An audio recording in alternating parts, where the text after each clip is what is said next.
Basura ka lang sa buhay ko, Maya. Ang sigaw na yon ang bumasag sa 3 taon kong pananahimik. Habang nakaluhod ako sa sahig at pinupunasan ng bubog ng basong binato ni Tristan, doon ko nalaman ang lahat. Ang asawang ginapang ko sa utang, may iba na palang kinalolokohan. Habang ako ay nagtitiis sa gutom, siya ay nagpapakasasa sa karangyaan, gamit ang perang galing sa akin. Pero hindi niyo pa ako kilala. Ang inaakala ninyong basahan ay ang reynang may hawak ng inyong hininga. Maghanda kayo dahil sisiguraduhin kong sa bawat luhang pumatak, isang imperyo ang guguho. Sino nga ba ang tunay na nagmamay-ari ng lahat? Tago, sawa na ako sa iyo, Maya. Sawa na ako sa pagmumukha mong laging mukhang biktima at sawa na rin ako sa kahirapang dinala mo sa buhay ko. Ang boses ni Tristan ay parang latigo na humahagupit sa katahimikan ng kusina. Nanigas ang mga kamay ni Maya na noon ay maingat na naglalagay ng paboritong adobo ni Tristan sa isang malinis na plato.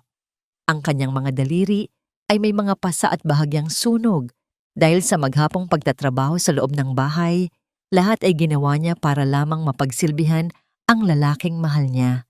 Sa gitna ng mesa ay may isang maliit na kandila, simbolo ng kanilang 3 anibersaryo ng kasal na 3 oras niyang pinaghandaan. Ngunit ang bango ng espesyal na hapunan ay tila naging amoy ng nabubulok na pangarap nang marinig niya ang mga salitang yon. Dahan-dahang lumingon si Maya, ang kanyang mga mata ay nanlalabo dahil sa pagod at sa biglang hapdi na dulot ng tinig ng asawa. Doon, sa may pintuan, hindi nag-iisa si Tristan. Kasama niya ang isang babaeng nakasuot ng pulang damit na halos yakapin na ang hubog ng katawan nito. Si Chloe. Ang bawat kislap ng alahas ni Chloe ay tila nanunokso sa luma at kupas na pambahay na suot ni Maya. Tristan, anong ibig mong sabihin? Anibersaryo natin ngayon. Nagluto ako ng paborito mo. Bulong ni Maya. Ang kanyang boses ay nanginginig at halos hindi lumalabas sa kanyang lalamunan. Ang sandok na hawak niya ay dahan-dahang dumulas sa kanyang mga daliri hanggang sa tumama ito sa sahig, ngunit hindi niya iyon narinig. Ang tanging naririnig niya ay ang mabilis at marahas na tibok ng kanyang sariling puso na tila gustong kumawala sa kanyang dibdib. Tumawa ng mapakla si Tristan at lumapit sa mesa. Sa isang marahas na galaw, itinabig niya ang mga plato at basong maayos na inihanda ni Maya. Ang tunog ng pagkabasag ng mga seramika ay umalingaw-ngaw sa buong bahay. Kasing ingay ng pagkawasak ng mundo ni Maya sa sandaling iyon. Ang pagkaing pinaghirapan niya ay nakakalat na ngayon sa sahig. Marumi at wala ng silbi. Anibersaryo? Akala mo ba ay mahalaga pa sa akin ang petsang yon? Sabi ni Tristan habang dinuduro si Maya. Tingnan mo ang sarili mo, Maya. Mukha kang katulong. Walang silbi. 3 taon na tayong kasal, pero wala kang naibigay sa akin kundi sakit ng ulo. Buti na lang at nandyan si Chloe. Siya ang tumulong sa akin para maisalba ang kumpanya ko habang ikaw ay nakaupo lang dito at nagpapakasarap sa pera ko. Sumikip ang dibdib ni Maya. Gusto niyang sumigaw. Gusto niyang sabihin na ang kumpanyang ipinagmamalaki ni Tristan ay nabubuhay pa rin dahil sa mga lihim na pondong galing sa MH Trust na palihim niyang inililipat gabi-gabi. Gusto niyang sabihin na ang lahat ng luho ni Tristan ay galing sa pawis at talino ng babaeng tinatawag niyang walang silbi. Ngunit ang kanyang dila ay tila naging bato. Ang kanyang buong pagkatao ay tila unti-unting naglalaho, nagiging abo sa harap ng apoy ng kataksilan. Lumapit si Chloe kay Tristan at malambing na humawak sa braso nito. Tumingin siya kay Maya nang may halong pangingidiri. Actually, Tristan, bakit mo pa ba kinakausap ang basurang yan? Look at her. She's so pathetic. Maya, hindi mo ba napapansin? You don't belong here anymore. This house, this life, it's too expensive for a poor girl like you. Kinuha ni Tristan ang isang envelope mula sa kanyang coat at ibinato ito sa dibdib ni Maya. Ang talim ng papel ay bahagyang gumuhit sa balat ni Maya bago ito nalaglag sa sahig sa gitna ng mga natapong pagkain. Pirman mo yan. Divorce papers. Ayoko nang makita ang pagmumukha mo rito bukas ng umaga. Isama mo na ang lahat ng basurang pag-aari mo. Nanlamig ang mga paa ni Maya. Ang pakiramdam ay tila unti-unting umaakyat mula sa kanyang sakong patungo sa kanyang ulo. Ang bawat bahagi ng kanyang katawan ay nanginginig sa matinding emosyon, hindi dahil sa takot, kundi dahil sa isang uri ng sakit na hindi kayang ipaliwanag ng anumang salita. Ito ang sakit ng isang taong nagbigay ng lahat, ngunit tinapon na parang basahan nang wala ng pakinabang. Tumingala siya. Ang kanyang paningin ay nakapokus sa kisame upang pigilan ang pagpatak ng mga luha. Sa kanyang isip, bumalik ang mukha ng kanyang yumaong ama. Ang mga huling habilin nito tungkol sa pagtitiis at pagpapakumbaba. Ngunit sa pagkakataong ito, ang bawat katiting ng pasensya na mayroon siya ay tila tuluyan ng natunaw. Ito ba talaga ang gusto mo, Tristan? Ang tanong ni Maya ay mahina, ngunit may lalim na tila galing sa ilalim ng lupa. Isang tanong na hindi lamang para sa kanyang asawa, kundi para sa kanyang sarili.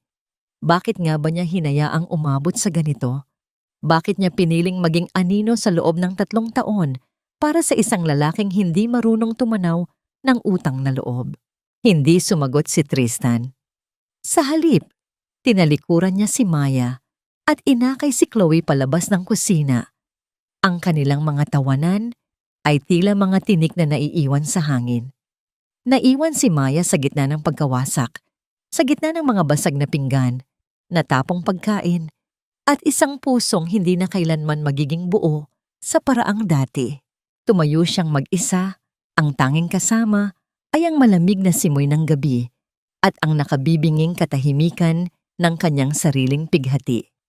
Sa sandaling iyon, ang huling hibla ng pagmamahal na nakatali sa kanyang puso para kay Tristan ay tuluyan ng naputol. Ang dilim ng silid ay tila yumayakap sa bawat sulok ng pagkatao ni Maya. Ngunit sa pagkakataong ito, hindi siya natatakot. Ang tanging liwanag na nagmumula sa buwan ay tumatama sa mga basag na piraso ng porselana sa sahig ng kusina na natatanaw niya mula sa pintuan. Bawat hakbang niya patungo sa kinalalagyan ng kanyang lumang maleta ay mabigat. Hindi dahil sa pagod, kundi dahil sa bigat ng alaala ng 3 taon na itinapon lamang sa basura. Dahan-dahang lumuhod si Maya sa tabi ng isang lumang baul na gawa sa kahoy, ang tanging gamit na dinala niya mula sa kanyang kinalakihan. Sa ilalim ng mga kupas na damit at isang lumang Biblia, may isang lihim na siwang na tanging siya lamang ang nakakaalam. Doon, nakatago ang isang manipis at makintab na itim na telepono at isang gintong card na may tatak ng MH Trust. Huminga siya ng malalim. Ang hangin ay tila nanunuot sa kanyang baga nang may kasamang lamig. Pinindot niya ang kaisa-isang numero sa listahan. Matapos ang ilang sandali ng katahimikan, isang baritono at magalang na boses ang sumagot sa kabilang linya. Madam President, naghihintay po kami sa inyong tawag. Tapos na po ba ang 3 taon? Pumikit ng mariin si Maya. Ang kanyang mga pilik mata ay basa pa rin ng luha. Ngunit ang kanyang tinig ay hindi na nanginginig. Tapos na, Benitez. Ihanda mo ang lahat. Simulan mo sa North Quay Project. I-freeze mo ang lahat ng pondo at bawiin mo ang suporta ng MH Trust sa kumpanya ni Tristan ngayon din. Masusunod po, madam. May iba pa po ba? Ihanda mo rin ang sasakyan. Bukas ng madaling araw, aalis na ako sa impyernong ito. At Benitez, siguraduhin mong mararamdaman nila ang bawat sentimong kinuha nila sa akin nang walang pasasalamat. Pinatay ni Maya ang tawag at muling ibinalik ang telepono sa tago nitong lalagyan. Ngunit bago pa man siya makatayo, ang pintuan ng kanyang silid ay biglang bumukas ng marahas. Tumama ito sa dingding na lumikha ng isang nakabibinging tunog na yumanig sa katahimikan ng gabi. Ano yan? Ano ang itinatago mo, ha? Hampas lupa? Ang matinis at mapanghusgang boses ni Doña Remedios ay pumuno sa silid. Ang kanyang biyenan ay nakasuot ng mamahaling sedang pantulog. Ang kanyang mga mata ay nanlilisik sa galit habang nakatingin sa nakaluhod na si Maya. Mabilis na isinara ni Maya ang baul, ngunit huli na. Lumapit ang matanda at marahas na itinulak si Maya sa gilid upang tignan ang loob nito. Magnanakaw ka talaga. Alam kong may itinatago ka. Siguradong ninakaw mo ang mga alahas ko bago ka umalis, ano? Hindi ka lang pala isang pulubi, isa ka ring kriminal. Wala akong kinuha sa inyo, Mama. Mahinang sagot ni Maya habang pilit na tumatayo. Iniinda ang sakit ng kanyang tuhod na tumama sa sahig. Lahat ng narito ay gamit ko pa bago ako ikasal kay Tristan. Mama? Huwag mo akong tawaging Mama. Wala akong anak na kasing baba mo. Sigaw ni Doña Remedios habang sinisipa ang maleta ni Maya, dahilan upang magkalat ang mga damit nito sa sahig. Tingnan mo ang mga basahang ito. Ni hindi ito karapat-dapat na gamiting pamunas sa sahig ng mansyong ito. At ngayon, nagtatangkang ka pang magnakaw? Biglang hinablot ng matanda ang braso ni Maya, ang kanyang mga kuko ay bumaon sa balat nito. Ngunit napatigil siya nang makita ang isang maliit na marka sa pulso ni Maya, isang peklat na may kakaibang hugis na tila nagpaalala sa kanya ng isang bagay mula sa nakaraan na matagal na niyang gustong ibaon sa limot. Bahagyang nanginig ang kamay ng matanda, ngunit agad din itong napalitan ng panibagong bugso ng galit. Huwag kang titingin sa akin ng ganyan, Maya. Bukas, bago ka lumabas ng pintong iyon, titiyakin kong mamasasalamin mo ang bawat dumi na dinala mo sa pamilyang ito. Kung kailangang ipa-strip search kita para matiyak na wala kang ninakaw, gagawin ko. Hindi kumibo si Maya. Tinitigan niya lamang ang kanyang biyenan, isang titig na punong-puno ng pagkamuhi, ngunit may kasamang kakaibang kapanatagan.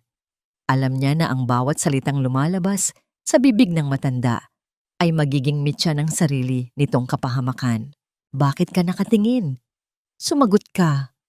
Ang palad ni Doña Remedios ay lumipad sa ere, handang dumapo sa pisngi ni Maya.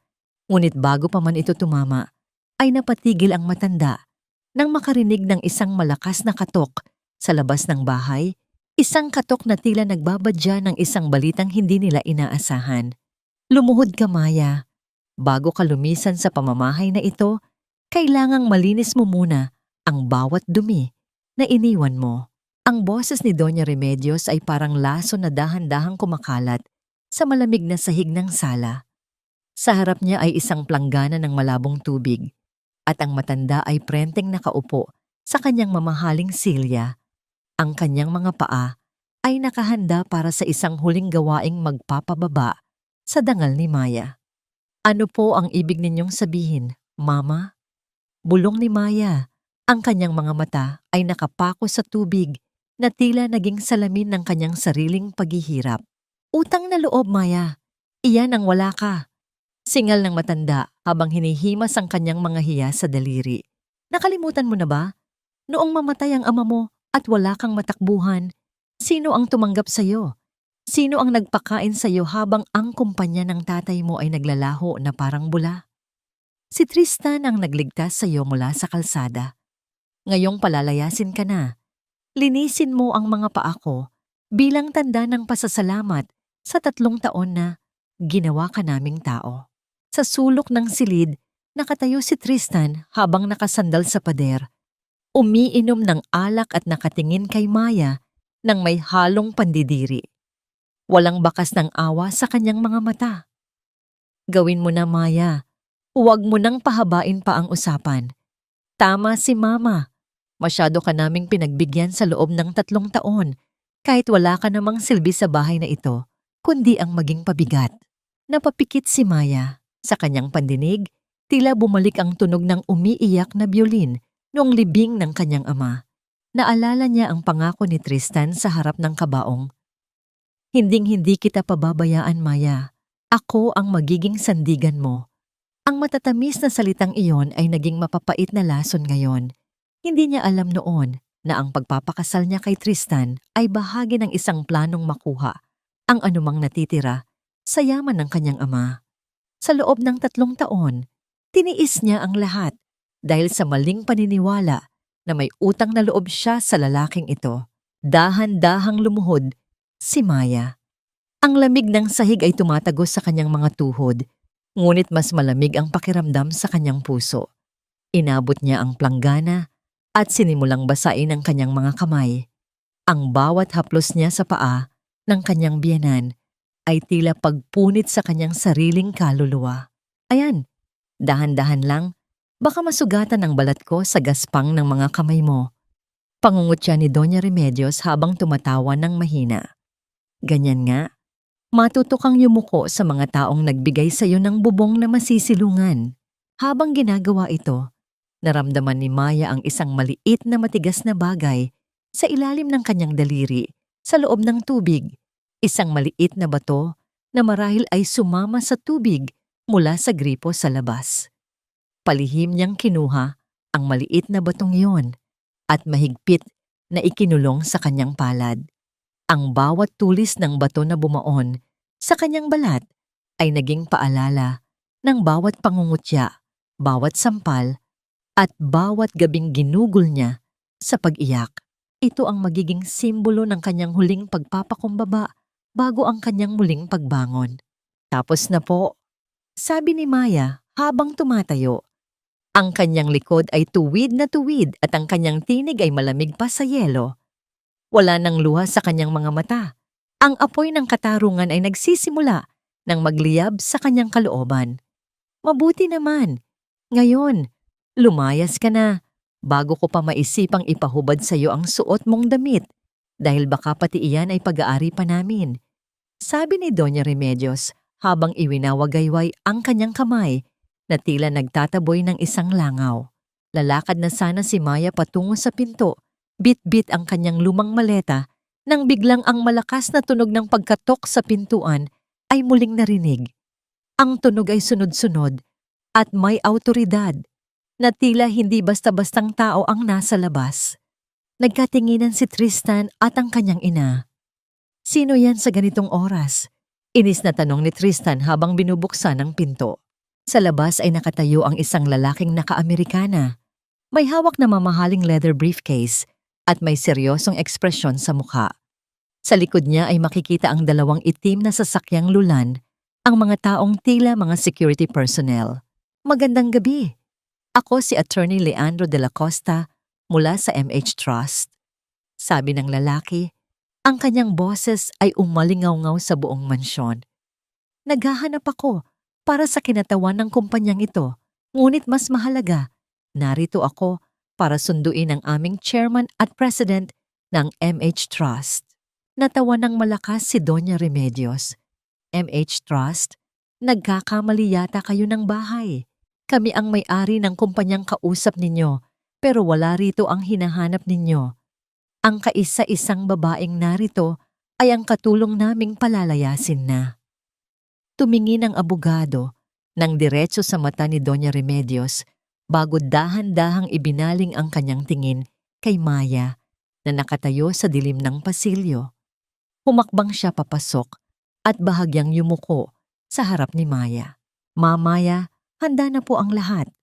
Ang mga dokumento para sa pagbawi ng lahat ng assets ng pamilyang ito ay nasa sasakyan na. Hihintay na lamang po ang inyong huling pirma. Ang katahimikan sa loob ng mansyon ay naging kasing bigat ng isang malaking bato. Ang baso sa kamay ni Tristan ay dahan-dahang dulas sa kanyang pagkakahawak hanggang sa ito ay bumagsak at mabasag sa sahig. Ang tunog nito ay tila hudyat ng pagsisimula ng katapusan ng kanilang marangyang buhay. Ang katahimikan sa loob ng mansyon ay tila isang malapot na usok na dahan-dahang sumasakal sa hininga ni na Tristan at Doña Remedios. Ang tanging naririnig ay ang mahina at mabilis na paghinga ni Tristan habang ang kanyang mga mata ay pabalik-balik sa hitsura ni Maya at sa seryosong mukha ni Attorney Leandro. Anong kalokohan ito? Ang boses ni Doña Remedios ay pumiyok na wala ang dating awtoridad nito. Leandro, kilala kita. Isa kang tanyag na abogado sa Makati. Bakit mo tinatawag na chairman ang basurang yan? Nagbibiro ka ba? Hindi siya sinagot ng abogado. Sa halip, lumapit si Leandro kay Maya at inilahad ang isang gintong pluma. Ma'am Maya, kailangan po namin ang inyong pirma sa huling resolusyon. Ang Project New Dawn, ang proyektong bumubuhay sa kumpanya ni na Ginoong Tristan sa loob ng 3 taon, ay formal nang ititigil ng MH Trust ngayong gabi. Dahan-dahang tumayo si Maya mula sa kanyang pagkakaluhod. Ang kanyang mga binti ay nangangatog pa dahil sa tensyon, ngunit ang kanyang mukha ay kasing tigas na ng marmol. Tiningnan niya ang planggana ng maruming tubig na ginamit niya kanina para hugasan ang mga paa ng kanyang biyenan. Doon, nakita niya ang sariling refleksyon, isang babaeng pagod, sugatan, ngunit sa wakas ay gising na. Maya, magsalita ka. Sigaw ni Tristan, bagamat halata ang panginginig sa kanyang boses. Sinasabi mo ba sa akin na ikaw, na ang MH Trust ay hindi maaari? Isang mahirap na taga-probinsya ka lang noong pinakasalan kita. Tumingin si Maya, nang diretso sa mga mata ni Tristan. Pinakasalan mo ako dahil sa utang na loob, di ba Tristan?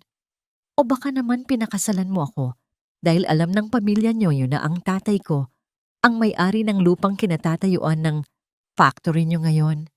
Ang lupang ninakaw niyo sa kanya noong nagkasakit siya? Napanganga si Doña Remedios. Ang kanyang mukha ay nawalan ng kulay, tila isang bangkay na binudburan ng polvo. Paano mo nalaman ang tungkol sa alam ko ang lahat, Mama?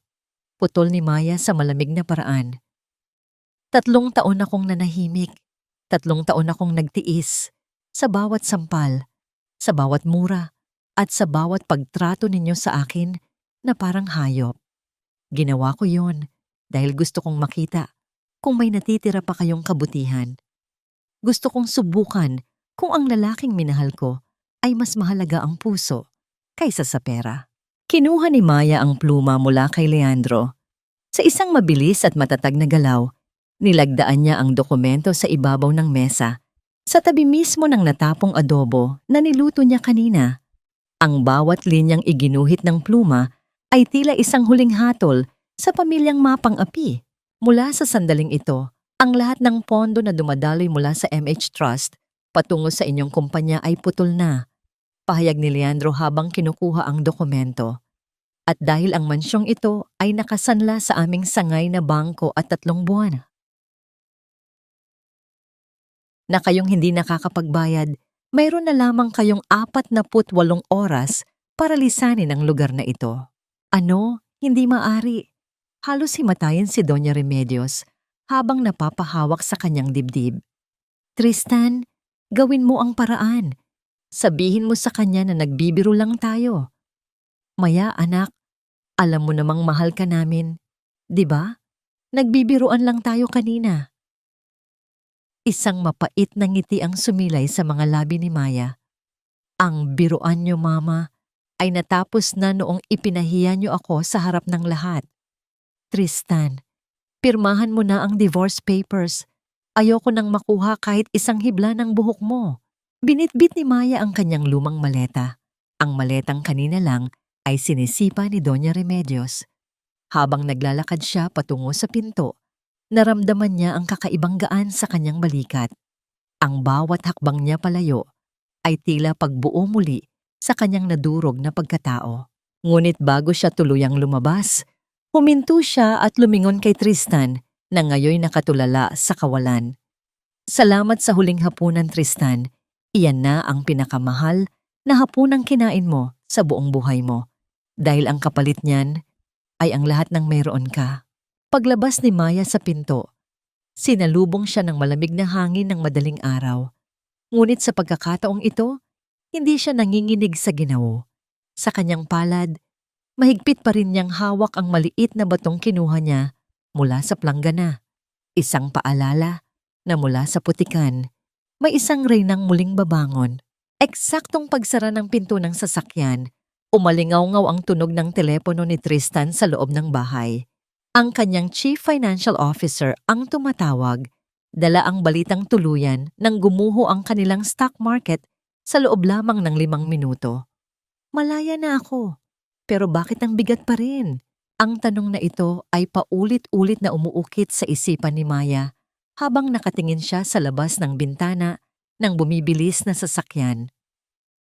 Ang mga ilaw ng lungsod ng Maynila ay tila mga bahid ng kulay na mabilis na naglalaho. Kasing bilis ng pagguho ng buhay na pilit niyang binuo sa loob ng 3 taon.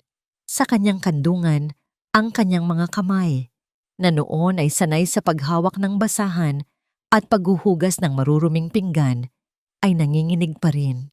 Hinawakan ni Maya ang kanyang kaliwang daliri. Wala na roon ang mumurahing singsing na ibinigay ni Tristan, ngunit ang bakas nito sa kanyang balat ay tila isang malalim na pilat na hindi basta-basta mabubura. Ang bawat patak ng ulan sa bintana ng sasakyan ay tila mga luhang hindi niya maibuhos sa harap ng kanyang mga tauhan. Maamaya, maayos na po ang lahat sa Hacienda de Silva, malumanay na sabi ni Leandro habang nagmamaneho. Naghihintay na po ang mga tauhan doon. Matagal na nilang inaasam ang inyong pagbabalik. Salamat, Leandro. Mahinang sagot ni Maya. Gusto ko lang ng katahimikan. Gusto ko lang makalimot. Biglang umilaw ang telepono ni Leandro na nakapatong sa dashboard. Isang mensahe mula sa balita ang lumitaw. Isang malaking kumpanya ng konstruksyon na haharap sa biglaang pagbagsak matapos bawiin ng MH Trust ang lahat ng puhunan. Hindi kailangang sabihin kung kaninong kumpanya iyon. Alam ni Maya na sa mga sandaling ito, ang mansyong tinalikuran niya ay puno ng sigawan, sisihan at takot. Ang dating mapang-aping tinig ni Doña Remedios ay tiyak na napalitan na ng pagsusumamo at si Tristan. Si Tristan ay marahil ay unti-unti nang nilalamon ng katotohanang ang babaeng itinuring niyang basura ay ang tanging nagbibigay ng hininga sa kanyang mundo. Nakatulog si Maya sa gitna ng biyahe dahil sa matinding pagod ng emosyon.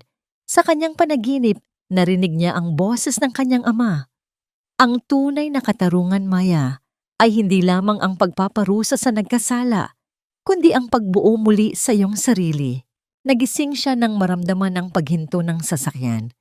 Ang sariwang hangin na amoy damo at basang lupa ay agad na sumalubong sa kanya.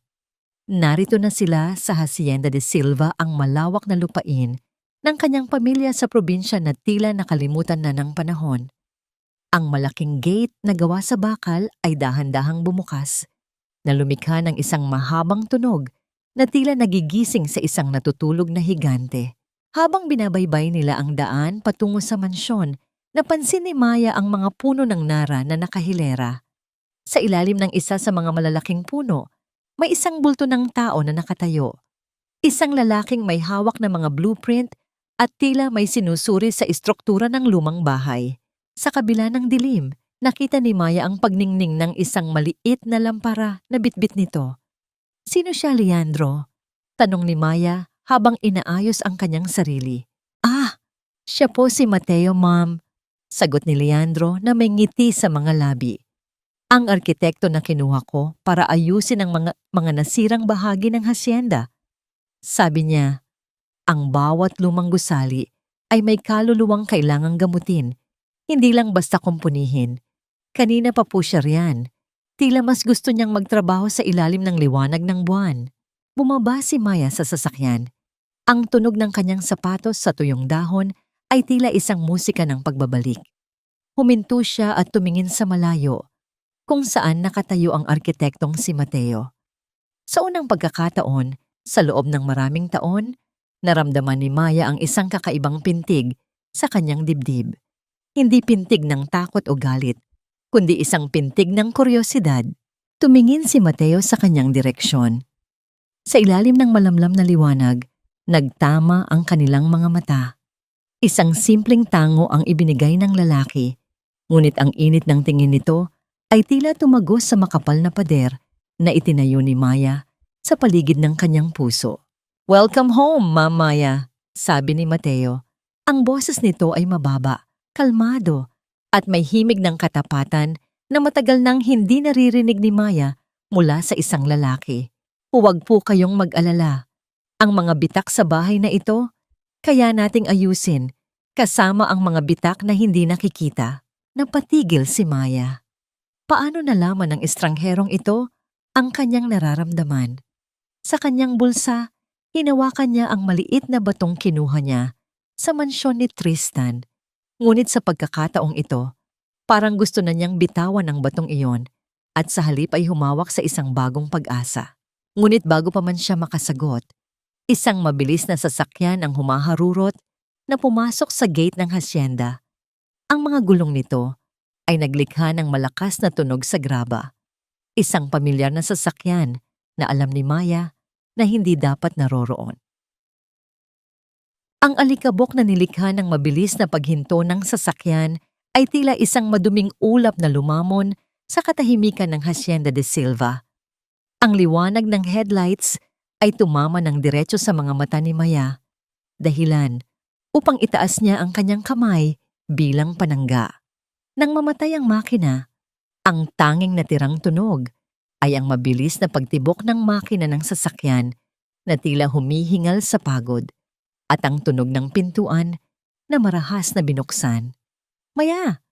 Maya! Mag-usap tayo! Ang boses ni Tristan ay bumasag sa gabi. Hindi na ito ang boses ng lalaking puno ng kayabangan na naririnig niya kanina sa mansyon. Ngayon, ang kanyang tinig ay puno ng desperasyon, lamat ng takot at amoy ng alak. Lumabas siya mula sa sasakyan na gulo-gulo ang buhok at gusot ang mamahaling polo, tila isang hari na nawalan ng korona sa loob lamang ng ilang oras. Lalakad sana si Tristan patungo kay Maya nang biglang humarang si Mateo. Ang arkitekto ay hindi gumalaw. Ang kanyang mga balikat ay tila isang pader na hindi matitibag. Ang hawak niyang blueprint ay mahigpit niyang naipit sa kanyang kilikili habang ang kanyang mga mata ay nanatiling kalmado ngunit mapagmatyag. Sino ka?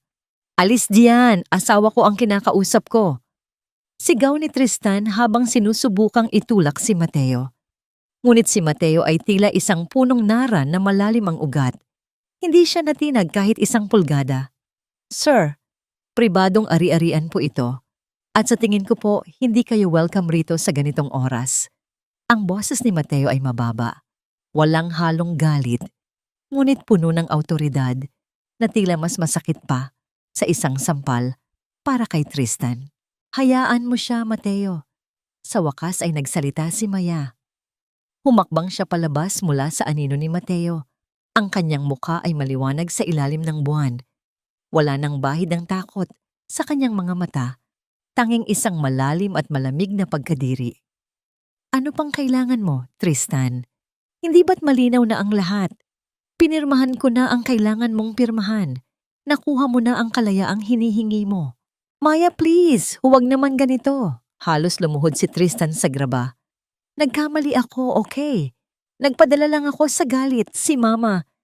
Inatake sa puso si Mama nang malaman niyang wala na tayong pondo. Nasa ospital siya ngayon, Maya. Kailangan namin ng pera. Kailangan ka namin. Naramdaman ni Maya ang isang pamilyar na kurot sa kanyang puso nang marinig ang tungkol sa kalusugan ni Doña Remedios. Ngunit agad itong napalitan ng isang mapait na alaala. Ang alaala ng matandang babaeng yon na pinapaluhod siya sa maruming tubig kanina lang. Ang utang na loob na palaging ibinabato sa kanya ay wala ng talab. Nasa ospital siya? At ako ang tinatawagan mo. Isang mapait na tawa ang kumawala sa mga labi ni Maya. Bakit hindi mo tawagan si Chloe? Hindi ba't siya ang nagligtas sa kumpanya mo? Siya ang ipinalit mo sa akin dahil mas may pakinabang siya, di ba? Maya, hindi mo naiintindihan. Nagawa ko lang yun dahil sa pressure. Pero ikaw ang asawa ko. Ikaw ang pamilya ko. Ang pagsusumamo ni Tristan ay tila isang sirang plaka na hindi na pinaniniwalaan ni Maya. Lumapit si Mateo ng bahagya. Ang kanyang presensya ay tila nagbibigay ng lakas kay Maya. Madam, gusto niyo po bang tawagan ko ang mga security ng hacienda para ilabas siya? Tumingin si Maya kay Mateo at sa isang sandali Nagtagpo ang kanilang mga paningin. Nakita ni Maya sa mga mata ni Mateo ang isang uri ng paggalang na hindi kailanman ibinigay sa kanya ni Tristan. Isang paggalang sa kanyang pagkatao, hindi sa kanyang pera. Hindi na kailangan, Mateo, sabi ni Maya. Muli niyang ibinaling ang tingin kay Tristan. Tristan, umalis ka na. Ang perang hinihingi mo ay hindi na babalik. Ang babaeng ginawa mong katulong sa loob ng 3 taon ay wala na. Patay na siya kasabay ng huling haponang itinapon mo sa sahig. Magsisisi ka, Maya. Biglang nagbago ang anyo ni Tristan. Ang desperasyon ay naging puot. Akala mo ba matatakasan mo ang lahat? Akala mo ba ang yaman mo ang magliligtas sa'yo? Alam ko ang totoo tungkol sa tatay mo. Alam ko kung paano siya namatay. Kung hindi mo ako tutulungan, isasama kita sa pagbagsak ko. Napatigil ang mundo ni Maya. Ang hangin ay tila nawala sa kanyang paligid. Ang tungkol sa pagkamatay ng kanyang ama ay ang pinakamalaking sugat sa kanyang buhay. Isang aksidente sa kalsada na laging may kalakip na mga katanungang hindi masagot. Anong sinabi mo? Bulong ni Maya, ang kanyang boses ay puno ng panginginig. Isang mapanganib na ngiti ang sumilay sa mga labi ni Tristan habang dahan-dahan siyang umaatras patungo sa kanyang sasakyan. Isipin mo, Maya, bakit nga ba biglang nawala ang preno ng sasakyan ng tatay mo nung gabing papunta siya sa abogado para baguhin ang kanyang testamento? Tanungin mo ang sarili mo at baka sakaling maisipan mong tawagan ako bago maging huli ang lahat. Paharurot na pinaandar ni Tristan ang kanyang sasakyan na nag-iwan ng isang makapal na usok at tunog ng nagkiskisang gulong sa graba. Naiwan si Maya na nakatayo sa gitna ng dilim. Ang kanyang buong katawan ay nanginginig sa takot at galit. Ang kusok-kep ng katotohanan ay tila isang kutsilyong muling bumaon sa kanyang puso. Naramdaman ni Maya ang isang mainit na kamay na dahan-dahang pumatong sa kanyang balikat. Si Mateo iyon. Hindi ito nagsalita, ngunit ang bigat ng kanyang kamay ay tila nagsasabing hindi siya mag-iisa sa pagharap sa bagyong darating. Tila tumigil ang pag-ikot ng mundo ni Maya habang pinapanood ang naglalahong ilaw ng sasakyan ni Tristan. Ang mga salitang iniwan ng lalaki ay parang mga maliliit na karayom na bumaon sa kanyang utak, paulit-ulit na tumitibok at nagdadala ng lason. Ang bawat patak ng hamog sa paligid ay tila naging kasing lamig ng yelo na dumadaloy sa kanyang mga ugat. Mamaya, pumasok na po tayo sa loob. Ang boses ni Mateo ay malumanay. Ngunit may sapat na bigat upang ibalik si Maya sa realidad. Naramdaman ni Maya ang panginginig ng kanyang sariling mga kamay. Sa kanyang palad, ang maliit na batong kinuha niya mula sa mansyon ni Tristan ay bumaon na sa kanyang balat, na nag-iwan ng maliliit na pulang marka. Hindi niya namalaya na ganoon na pala kahigpit ang kanyang pagkakahawak dito, na tila ba yon ang tanging bagay na pumipigil sa kanya para hindi tuluyang gumuho. Dahan-dahang kinuha ni Mateo ang isang malinis at puting panyo mula sa kanyang bulsa. Walang sabi-sabi, inabot niya ang kamay ni Maya at maingat na kinuha ang bato mula sa palad nito. Ang kanyang mga daliri ay magaspang dahil sa pagtatrabaho, ngunit ang paraan ng kanyang paghawak ay puno ng pag-iingat. Tila ba humahawak siya ng isang mamahaling antigo na madaling mabasag. Minsan, ang pinakamahirap na bahagi ng pagbangon ay ang pagbitaw sa mga bagay na nakakasakit sa atin. Bulong ni Mateo habang dahan-dahang pinupunasan ang bahagyang sugat sa palad ni Maya. Hindi sumagot si Maya. Ang kanyang lalamunan ay tuyong-tuyo. Ang bawat hininga niya ay parang may kasamang bubog. Narinig mo ba siya, Mateo? Ang sabi niya, ang tatay ko. Hindi aksidente ang nangyari. Tumango si Mateo. Ang kanyang mga mata ay puno ng simpatya. Narinig ko po. Pero tandaan niyo, ang taong desperado ay handang gumamit ng kahit anong sandata. Kahit pa ito ay gawa sa kasinungalingan, huwag niyo pong hayaang malaso ng isipan niyo bago pa man tayo makahanap ng katotohanan. Pumasok sila sa loob ng lumang mansyon ng mga De Silva. Ang amoy ng lumang kahoy at alikabok ay sumalubong sa kanila. Ang mga muebles ay natatakpan pa ng mga puting tela na sa dilim ay tila mga multo ng nakaraan. Si Leandro ay abala na sa pakikipag-usap sa telepono sa isang sulok. Marahil ay inaayos ang seguridad ng hasyenda matapos ang naging eksena ni Tristan. Umupo si Maya sa isang lumang silyang gawa sa sulihiya. Ang bawat tunog ng pag-inggit ng kahoy ay tila isang buntong hininga ng bahay. Tumingin siya sa paligid. Ito ang bahay kung saan siya lumaki, kung saan siya tinuruan ng kanyang ama na maging matatag at tapat. At ngayon, ang mismong bahay na ito ay tila naging isang malaking tanong sa kanyang buhay.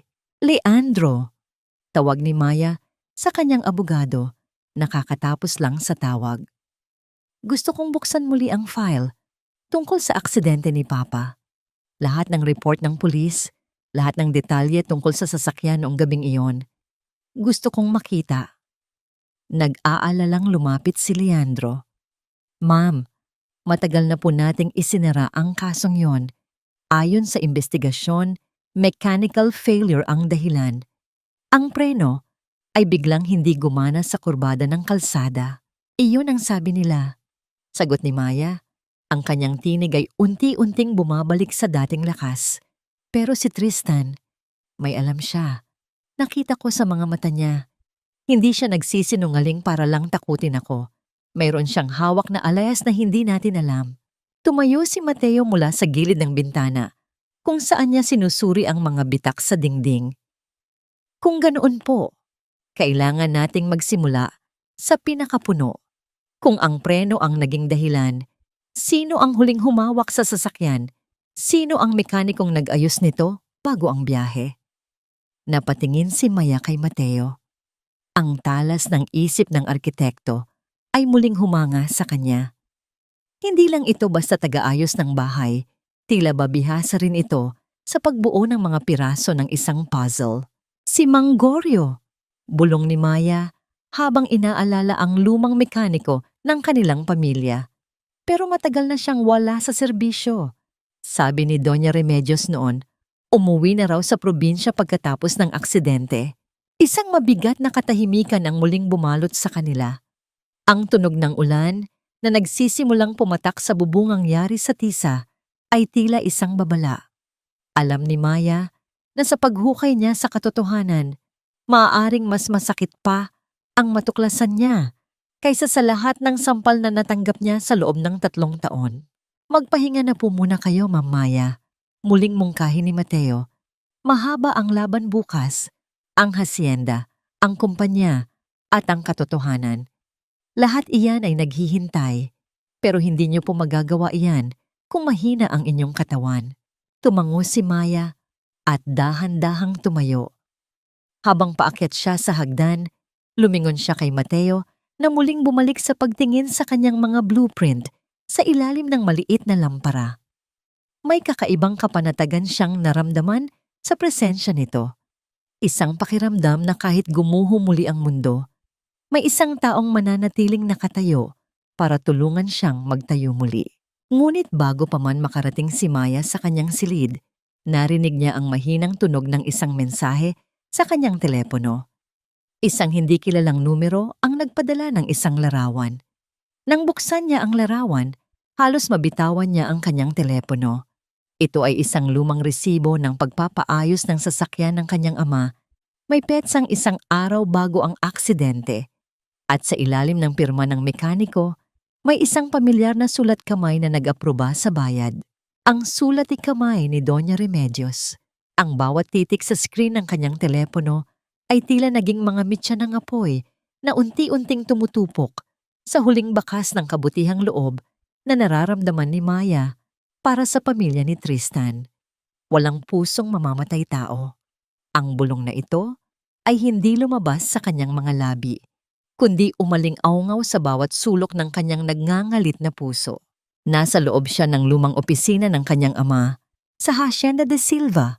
Ang amoy ng lumang papel at katad ay tila naging amoy ng isang libingan. Mahigpit niyang hinawakan ang gilid ng mesa, ang kanyang mga kuko ay bumaon sa kahoy habang pinagmamasdan ang larawan ng kanyang ama na nasa tapat niya. Ang nangiti ng kanyang ama sa larawan ay tila isang paalala ng lahat ng nawala sa kanya dahil sa kasakiman ng ibang tao. Mamaya, handa na po ang lahat. Nabalik ang diwa ni Maya nang marinig ang mahinang katok sa pinto. Si Mateo iyon. Nakatayo siya sa pintuan, hindi na suot ang kanyang maruming damit trabaho, kundi isang maayos na itim na polo.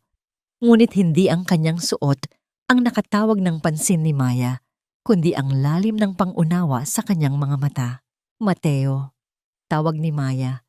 Ang kanyang boses ay paos dahil sa puyat at pag-iyak. Ito na ang gabi. Ang gabing ipaparamdam ko sa kanila ang bawat segundong ninakaw nila sa buhay ko at sa buhay ni Papa. Lumapit si Mateo at dahan-dahang inilapag sa mesa ang isang maliit na kahon. Nang buksan ito ni Maya, nakita niya ang isang mamahaling kwintas na gawa sa purong brilyante, ang huling pamanang alahas ng kanyang ina na itinago ni Leandro para sa gabing ito.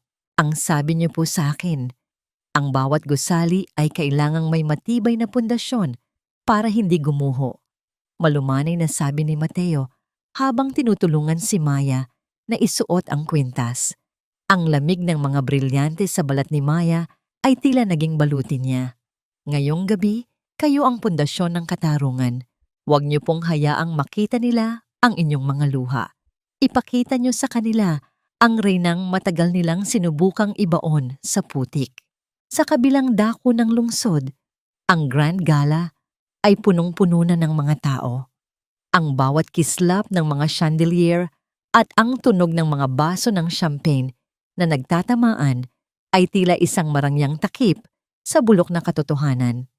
Sa gitna ng bulwagan, nakatayo si Tristan at Chloe, pilit nang ngumingiti sa mga investors kahit na alam nilang ang kanilang mga accounts ay isa-isa nang nagsasara.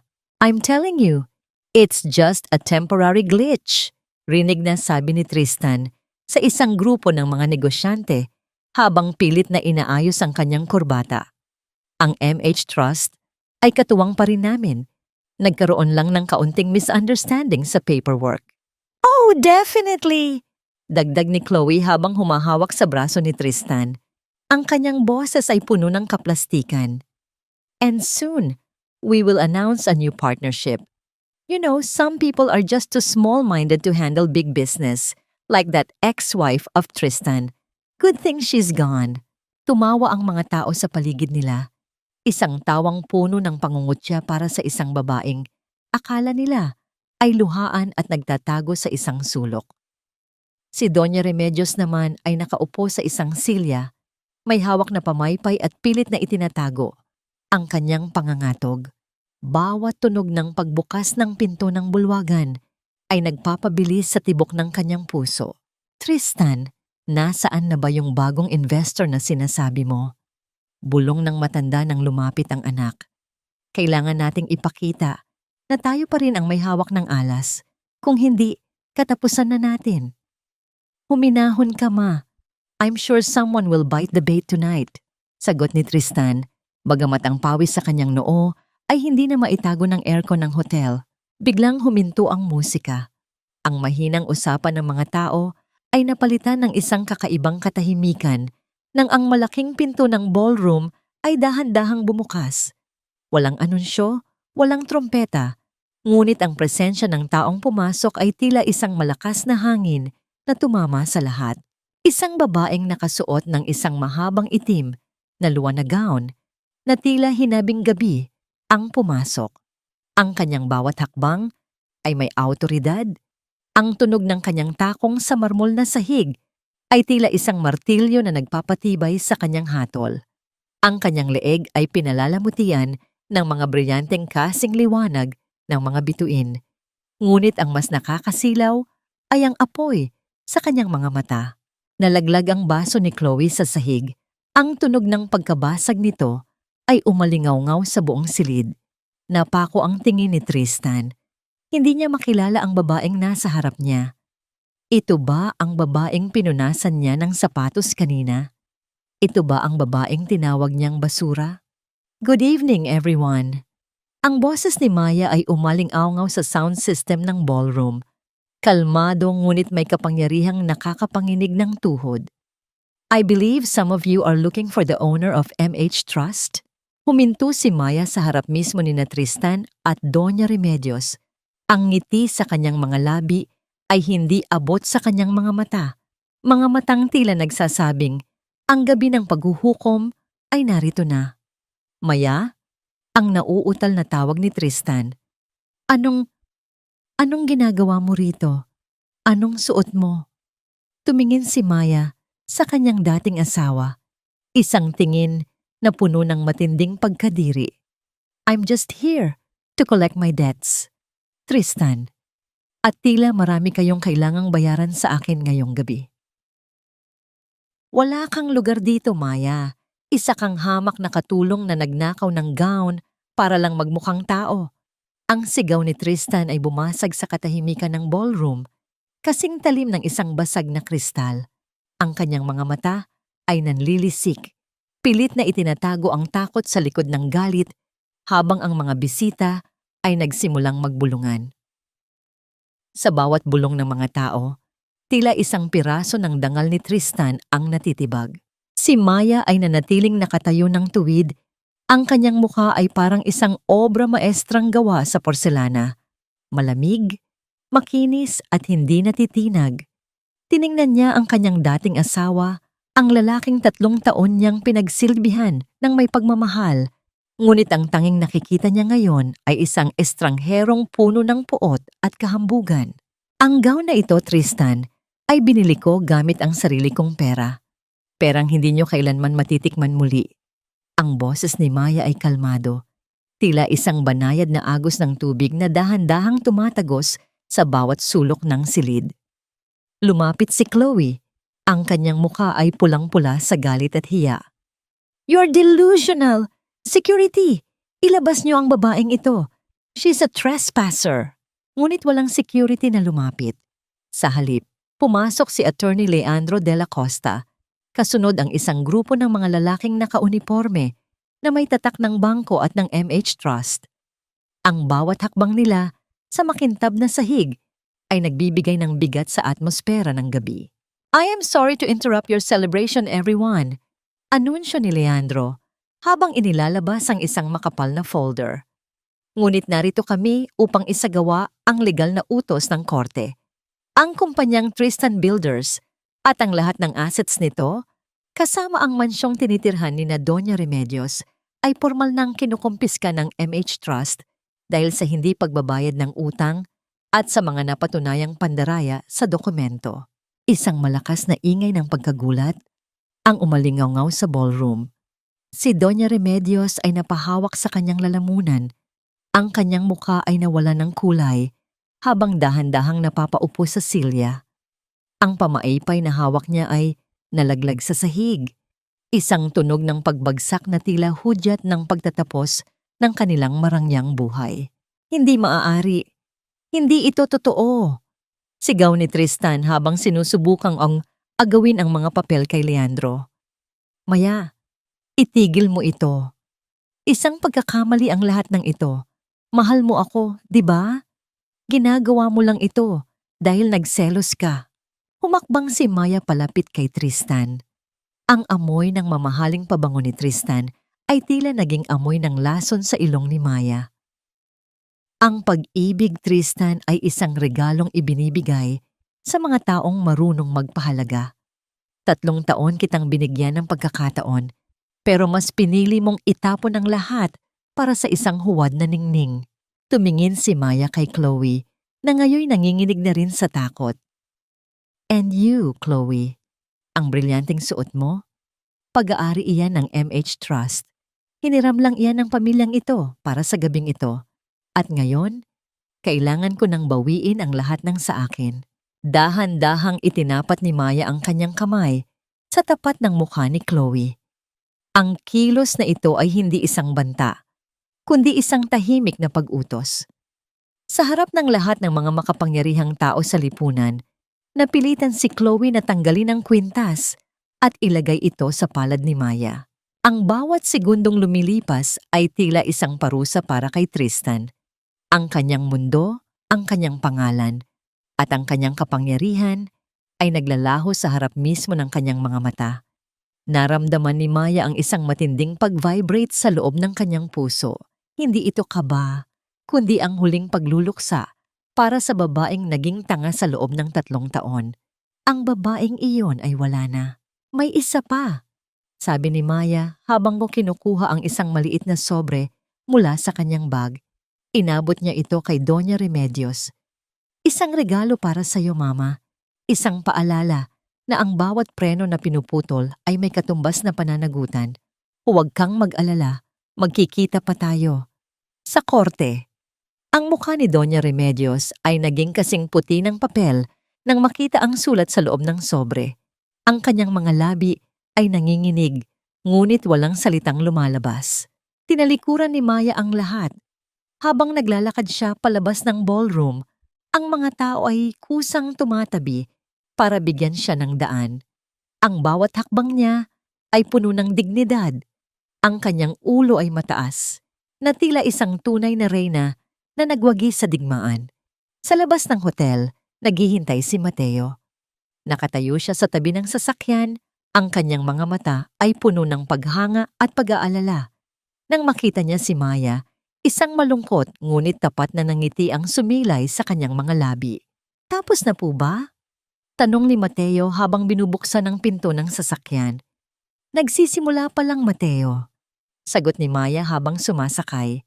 Nagsisimula pa lang ang paghahanap sa hustisya para kay Papa. Habang umaandar ang sasakyan palayo sa hotel, lumingon si Maya sa huling pagkakataon. Nakita niya si Tristan na pilit na hinahabol ang sasakyan, nadapa sa kalsada at naiwang mag-isa sa gitna ng dilim. Ang tanong na naiwan sa isip ni Maya ay hindi na kung bakit siya sinaktan, kundi kung hanggang saan ang kayang gawin ng mga taong ito para pagtakpan ang kanilang mga krimen.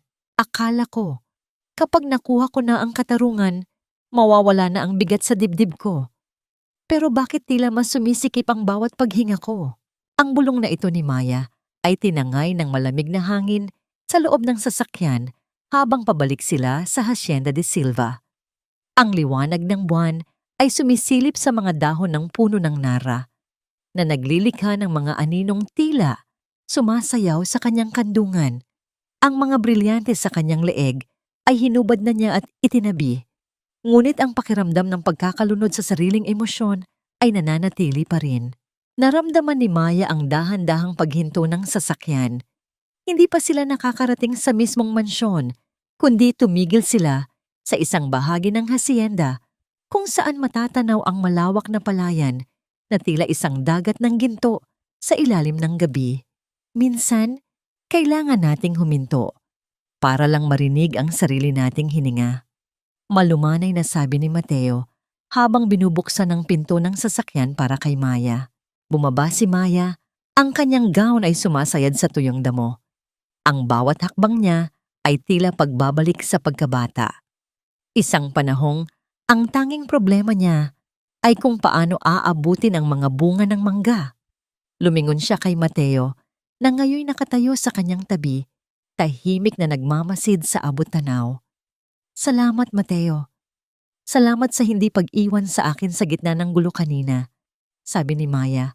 Ang kanyang boses ay puno ng pagod na hindi kayang itago ng anumang makeup. Wala iyon, Ma'am Maya.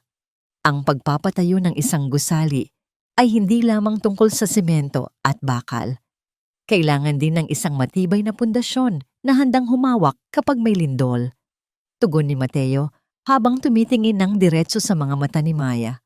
At sa tingin ko, ang lindol sa buhay niyo ay katatapos lang. Ngayon ang oras para ayusin ang mga bitak. Naglakad sila nang dahan-dahan patungo sa isang lumang gazebo na gawa sa nara at tisa. Doon, naramdaman ni Maya ang isang kakaibang kapayapaan. Ang tunog ng mga kuliglig sa paligid ay tila isang orkestra na nagpapakalma sa kanyang nagngangalit na isipan. 3 taon, Mateo. 3 taon akong nagbulag-bulagan panimula ni Maya. Ang kanyang mga mata ay nagsisimulang mangilid ng luha. Inisip ko na sapat na ang pag-ibig para baguhin ang isang tao. Inisip ko na ang utang na loob ay kailangang bayaran ng sarili kong kaligayahan. Pero sa huli, ako lang pala ang nagdadala ng lahat ng pasakit. Umupo si Mateo sa tabi niya, ngunit nag-iwan ng sapat na espasyo bilang tanda ng paggalang. Hindi niyo po kasalanan ang maging mabuting tao, ma'am. Ang kasalanan ay nasa mga taong ginamit ang inyong kabutihan para sa sarili nilang kasakiman. Ang bawat luhang pumatak sa inyo sa loob ng 3 taon ay hindi na sayang. Dahil iyon ang nagpatigas sa inyo para maging reynang nakita ko kanina sa ballroom. Napangiti ng bahagya si Maya, isang nangiting totoo at hindi pilit. Reyna, mukha ba akong reyna? Pakiramdam ko ay isa lang akong pagod na babaeng gustong matulog ng mahimbing ng walang takot na paggising ko ay may sisigaw na naman sa akin. Dahan-dahang inilahad ni Mateo ang kanyang kamay, tila nag-aalinlangan ngunit determinadong magbigay ng lakas. Kung ganoon, matulog po kayo ng mahimbing ngayong gabi. Ang Hacienda de Silva ay hindi lamang isang lupain. Ito ay ang inyong baluti. Walang makakapasok dito na hindi nyo pinapahintulutan. Nagtagpo ang kanilang mga kamay sa loob ng isang sandali. Isang simpleng pagdampi na naghatid ng kakaibang init sa malamig na gabi. Para kay Maya, ang hawak ni Mateo ay tila isang angkla sa gitna ng nagngangalit na dagat. Sa unang pagkakataon, hindi niya naramdaman na kailangan niyang maging matatag para sa iba. Sapat na ang maging siya lang. Ngunit ang katahimikan ng gabi ay muling bumasag nang ang telepono ni Mateo ay makatanggap ng isang tawag mula sa security gate ng hacienda. Sir Mateo, mayroon pong isang babaeng nagpipilit pumasok. Sinasabi niyang siya ang ina ni Sir Tristan at kailangan niya raw pong makausap si Ma'am Maya dahil meron siyang mahalagang sasabihin tungkol sa dokumentong natanggap niya kanina. Nagkatinginan si Maya at Mateo. Ang kapayapaan na kanina lang ay nararamdaman nila ay muling napalitan ng isang panganib. Alam ni Maya na hindi susuko si Doña Remedios nang ganoon na lamang kadali. Hayaan mo siyang pumasok, Mateo, sabi ni Maya habang tumatayo at inaayos ang kanyang sarili. Ang kanyang tinig ay muling naging matatag. Gusto kong marinig kung paano magmakaawa ang isang taong akala ay nasa itaas siya habang buhay. Habang naglalakad sila pabalik sa mansyon, napansin ni Maya ang isang anino sa may bintana ng silid ng kanyang ama. Isang aninong tila may hinahanap. Ngunit nang muli siyang tumingin, wala na itong bakas. Sabi ko, luluhod ako sa harap mo, Maya. Huwag mo lang kaming palabasin sa mansyon. Ang sigaw na yon ni Doña Remedios ay naging isang matalim na tunog na bumiyak sa katahimikan ng malawak na bakuran ng Hacienda de Silva. Ang babaeng dati ay laging nakataas ang noo at puno ng hiya sa katawan ay nakatayo ngayon sa labas ng malaking pintuang bakal, gulo-gulo ang buhok, at ang suot na mamahaling damit ay basa ng hamog. Wala na ang dating donya na may matabil na dila.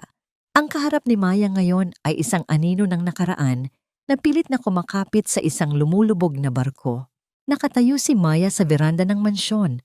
Ang kanyang mga kamay ay nakahawak sa malamig na rehas na gawa sa nara. Sa tabi niya, naroon si Mateo. Ang presensya nito ay tila isang matibay na haligi na nagbibigay sa kanya ng lakas upang hindi manginig sa harap ng kanyang kaaway. Ang amoy ng sariwang lupa at ang tunog ng hangin sa mga puno ng mangga ay tila nagpapaalala sa kanya na ito ang kanyang teritoryo at siya na ang may hawak ng huling alas. Mama, hindi ba't narinig niyo na ang hatol ng korte? Ang boses ni Maya ay kalmado, tila isang malalim na lawa na walang alon. 48 oras, iyon ang oras na ibinigay sa inyo. Bakit kayo narito sa gitna ng gabi? Huwag kang maging ganyan, Maya. Ang pagsusumamo ni Remedios ay mabilis na napalitan ng pamilyar na bagsik sa kanyang tinig. 3 taon kitang pinakain, 3 taon kitang binigyan ng bahay. Ito ba ang kabayaran sa lahat ng utang na loob mo sa amin? Ang itapon kami sa kalsada na parang mga aso.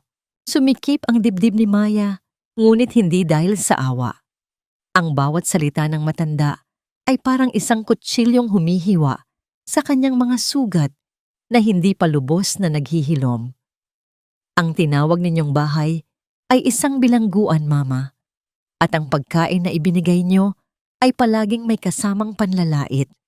Ang utang na loob na sinasabi nyo ay matagal ko nang nabayaran ng sarili kong dugo at luha noong pinapatakbo ko ang kumpanya nyo ng palihim. Humakbang si Mateo palapit kay Maya.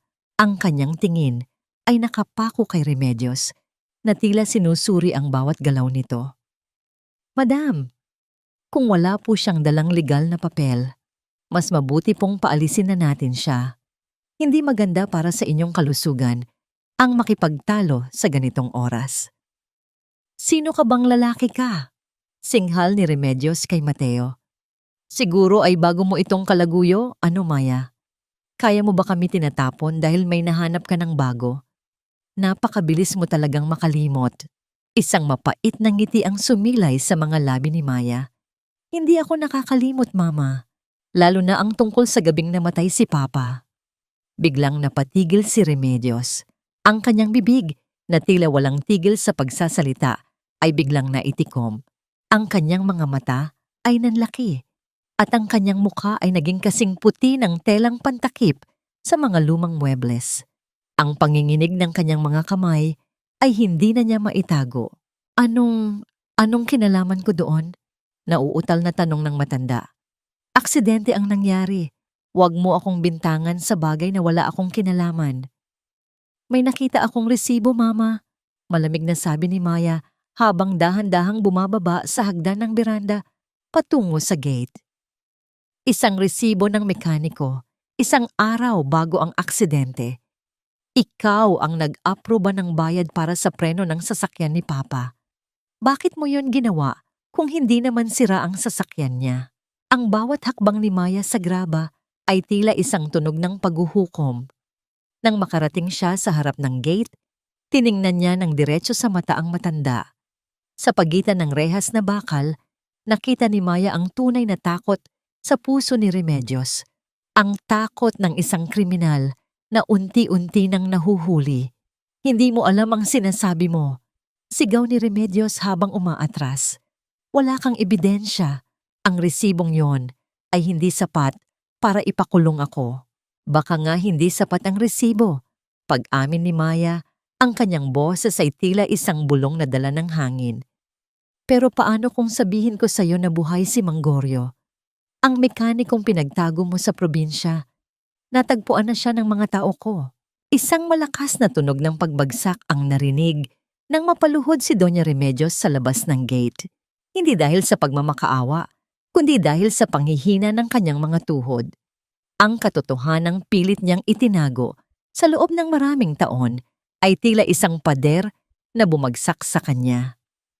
Maya, ang boses ni Remedios ay naging isang paos na hikbi.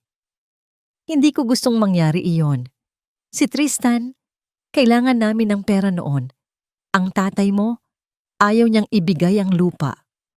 Naramdaman ni Maya ang isang matinding lamig na bumabalot sa kanyang puso.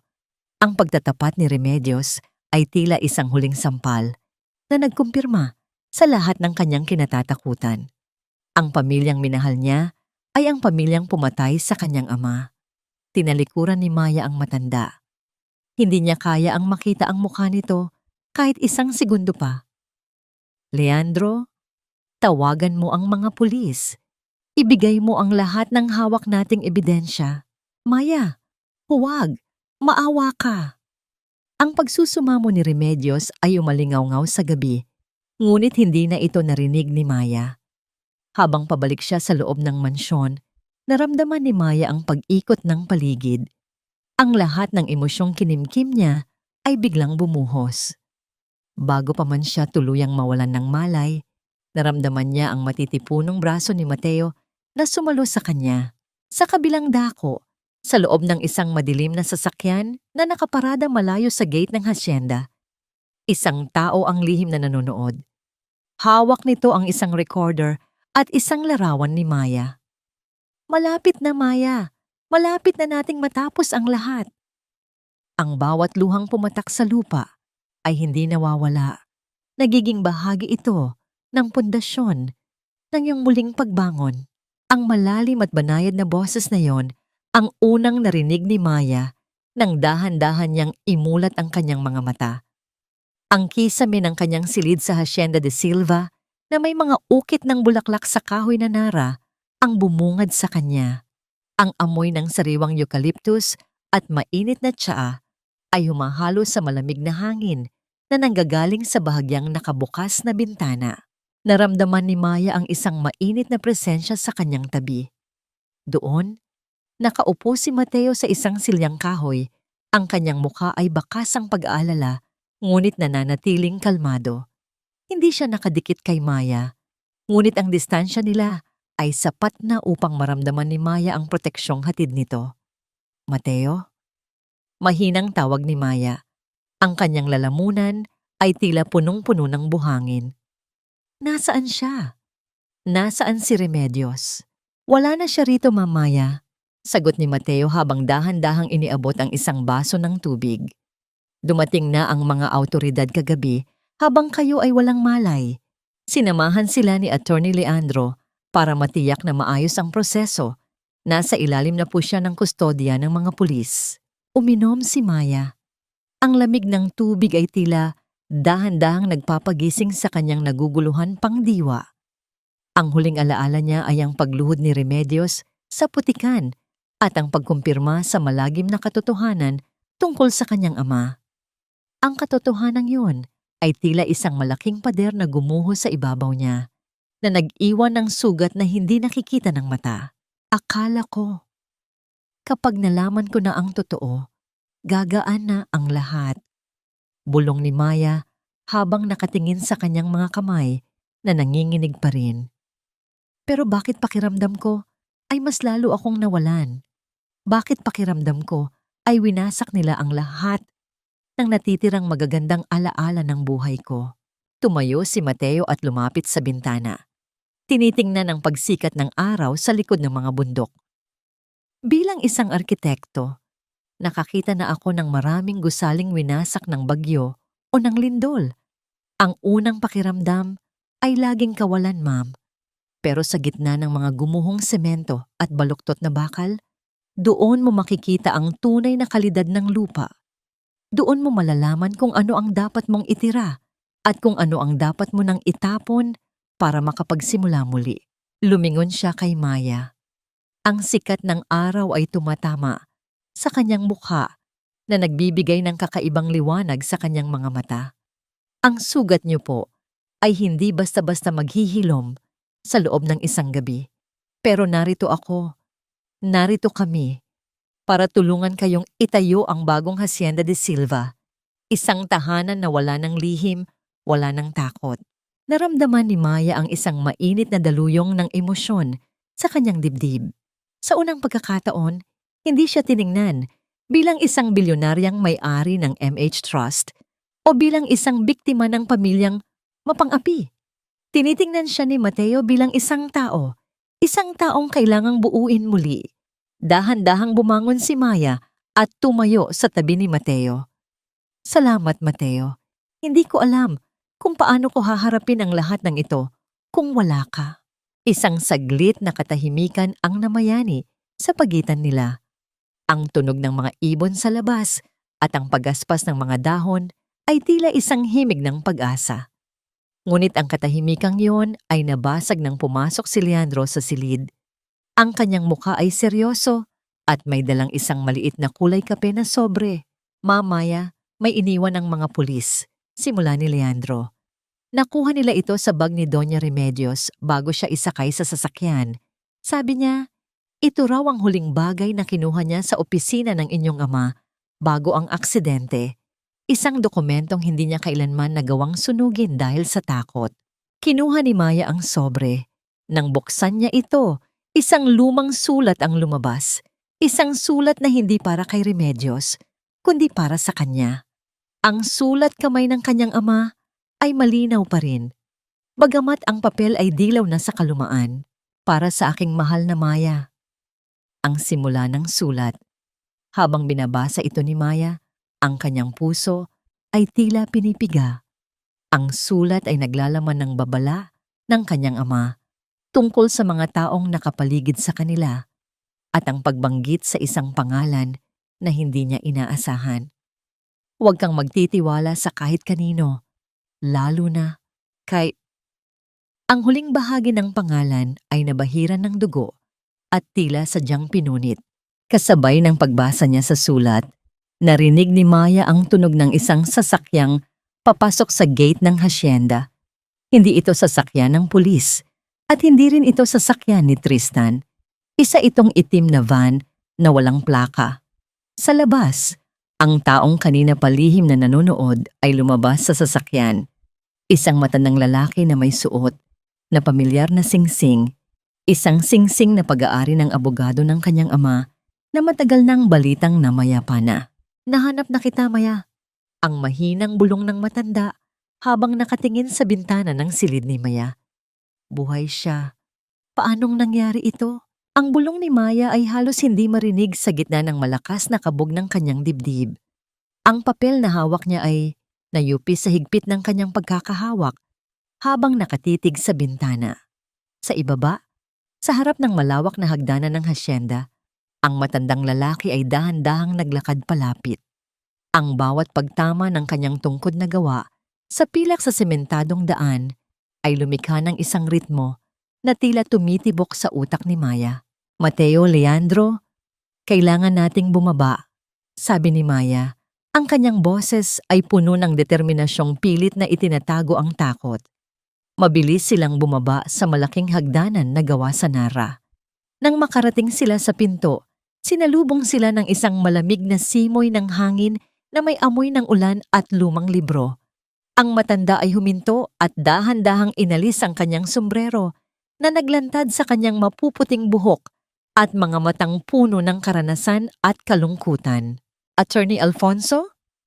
Ang tawag ni Leandro ay puno ng hindi paniniwala. Sabi sa balita 10 taon na ang nakalilipas, nasunog ang opisina niyo kasama kayo sa loob. Isang mapait na ngiti ang sumilay sa mga labi ng matanda. Ang apoy ay kayang tumupok ng semento at papel, Leandro, pero hindi nito kayang ubusin ang isang taong may misyong hindi pa tapos. Hija, Maya, patawarin mo ako kung ngayon lang ako nagpakita. Pumasok sila sa loob ng mansyon, sa silid-aklatan, kung saan ang bawat dingding ay puno ng mga alaala ng yumaong ama ni Maya. Umupo si Attorney Alfonso, ang kanyang mga kamay ay nanginginig habang inilalapag ang kanyang tungkod. Narito ako dahil nalaman ko ang nangyari kay Remedios. Panimula ng matanda. Ang liham na hawak mo, Maya, ako ang tumulong sa tatay mo na isulat iyon bago ang gabing iyon. Pero hindi lang si Remedios ang kalaban, siya ay ginamit lamang. Naramdaman ni Maya ang pag-ikot ng kanyang paligid. Sino, attorney? Sino ang pangalang pinunit sa liham na ito? Tumingin si Attorney Alfonso ng diretso kay Mateo bago muling ibinaling ang tingin kay Maya. Ang kumpanya ni na Tristan ay matagal nang lubog sa utang bago ka pa nila nakilala. Ang Project New Dawn na sinasabi nila ay hindi para isalba ang kumpanya nila, kundi para maglaba ng pera para sa isang sindikato sa ibang bansa. At ang utak ng lahat ng ito, ang taong pumatay sa tatay mo para makuha ang lupa ng hasyenda, ay ang tatay ni Tristan, si Don Roberto. Pero patay na si Don Roberto, sigaw ni Maya. Namantay siya sa sakit 2 taon na ang nakalilipas. Iyon ang alam ng lahat, bulong ni Alfonso. Pero ang katotohanan ay nagtatago siya sa anino gamit ang pangalan ng kanyang anak at asawa para ituloy ang kanyang operasyon. Si Tristan ay biktima rin ng sarili niyang ama na ginawang kasangkapan para makuha ang tiwala mo at ang pera ng MH Trust. Sa sandaling iyon, ang katahimikan sa loob ng silid ay naging kasing bigat ng isang hatol. Si Maya ay napaupo. Ang kanyang buong mundo ay tila muling gumuho. Ang lalaking pinakasalan niya, ang lalaking nanakit sa kanya, ay bahagi lamang ng isang mas malaki at mas madilim na plano. Lumapit si Mateo at dahan-dahang ipinatong ang kanyang kamay sa likod ng silya ni Maya. Madam, kung buhay si Don Roberto, ibig sabihin ay nasa panganib kayo. Ang bawat hakbang na ginagawa natin para bawiin ang yaman nyo ay isang banta sa kanya. Tama ang arkitekto, pag-ayon ni Alfonso. At ngayon na nasa kulungan si Remedios, asahan nyo na lalabas ang totoong demonyo mula sa kanyang pinagtataguan. Tristan is desperate, but Roberto is dangerous. Biglang umalingaw-ngaw ang tunog ng telepono ni Leandro. Ang kanyang mukha ay naging seryoso habang nakikinig sa kabilang linya. Ano? Sigurado ba kayo? Sige, sige. Magpadala kayo ng karagdagang tao rito ngayon din. Anong nangyari, Leandro? Tanong ni Maya. Ang kanyang kaba ay hindi na maitago. Ma'am, nakatakas si Tristan. Bago pa man siya maaresto ng mga pulis para sa fraud, nawala na siya sa kanyang tinataguan. At ang masama po, may mga ulat na namataan ng isang grupo ng mga armadong lalaki na papunta sa direksyon ng hacienda. Naramdaman ni Maya ang isang mabilis na daloy ng adrenaline sa kanyang mga ugat. Tumingin siya kay Mateo na ngayoy nakatayo na at tila handa nang makipaglaban. Mateo, ang mga tauhan mo sa konstruksyon, nasaan sila? Tanong ni Maya. Nasa kabilang dako sila ng lupain, madam. Pero tatawagan ko sila, sagot ni Mateo. Ang kanyang boses ay puno ng determinasyon. Huwag kayong matakot. Ang bahay na ito ay itinayo para protektahan ang pamilya de Silva. At ngayong gabi, papatunayan natin iyon. Habang nagsisimulang dumilim ang paligid at ang tunog ng kulog, ay nagbabadya ng isang malakas na bagyo. Isang liwanag ng headlight ang nakita sa dulo ng mahabang daan patungo sa hacienda. Hindi lamang isa, kundi 3 sasakyan ang mabilis na lumalapit. Si Maya ay tumayo ng matuwid. Sa kanyang isang kamay, hawak niya ang liham ng kanyang ama. Sa kabila, ang maliit na batong simbolo ng kanyang sakit. Hayaan niyo silang dumating, sabi ni Maya. Ang kanyang boses ay parang isang reynang handang ipagtanggol ang kanyang kaharian. Dito natin tatapusin ang lahat. Ang ulan ay tila mga luhang nagmumula sa langit, pilit na hinuhugasan ang mga bakas ng kasalanan sa lupang ito. Ang bulong na ito ni Maya ay nalunod sa malakas na hagupit ng ulan sa bubungang tisa ng mansyon. Sa labas, ang kadiliman ay binabasag lamang ng matatalim na kidlat na nagbibigay ng panandaliang liwanag sa paligid. Ang bawat dagundong ng kulog ay tila isang babala na ang bagyong darating ay hindi lamang gawa ng kalikasan, kundi dala ng puot ng mga taong nawalan ng lahat. Sa loob ng silid-aklatan, ang mga kandila ay naglalabas ng maliliit at sumasayaw na anino sa dingding. Hinawakan ni Mateo ang braso ni Maya. Ang kanyang init ay tila nagsisilbing proteksyon laban sa nanunuot na ginaw ng gabi. Madam, kailangan niyo pong pumunta sa lihim na silid sa ilalim ng opisina ng inyong ama. Utos ni Mateo, ang kanyang boses ay kalmado ngunit may bakas ng pagmamadali. Alam ko ang bawat sulok ng bahay na ito dahil sa mga blueprint. Doon kayo magiging ligtas kasama si Attorney Alfonso. Hindi ako magtatago, Mateo. Matatag na sagot ni Maya. Ito ang tahanan ko. Dito pinatay ang dangal ko. At dito ko rin ito babawiin. Hindi na ako ang babaeng tumatakbo sa takot. Bago pa man makasagot si Mateo, ang malakas na tunog ng pagkabasag ng salamin sa ibaba ay umalingaw-ngaw sa buong mansyon. Kasunod nito, ang mabibigat na yabag ng mga sapatos sa marmol na sahig. Ang katahimikan ng hacienda ay tuluyan ng bumasag. Maya, lumabas ka riyan. Ang sigaw ni Tristan ay puno ng pait at desperasyon. Ibigay mo sa akin ang dokumento. Huwag mong hayaang dumanak ang dugo sa pamamahay na ito. Dahan-dahang lumabas si Maya sa balkonahe ng ikalawang palapag. Nakatingin sa ibaba kung saan nakatayo si Tristan. Basang-basa ang kanyang dating asawa. Ang kanyang mga mata ay nanlilisik at may hawak na isang bagay na tila isang mabigat na kagamitan. Sa likod niya ay ang mga armadong lalaki na tila mga bayarang tauhan.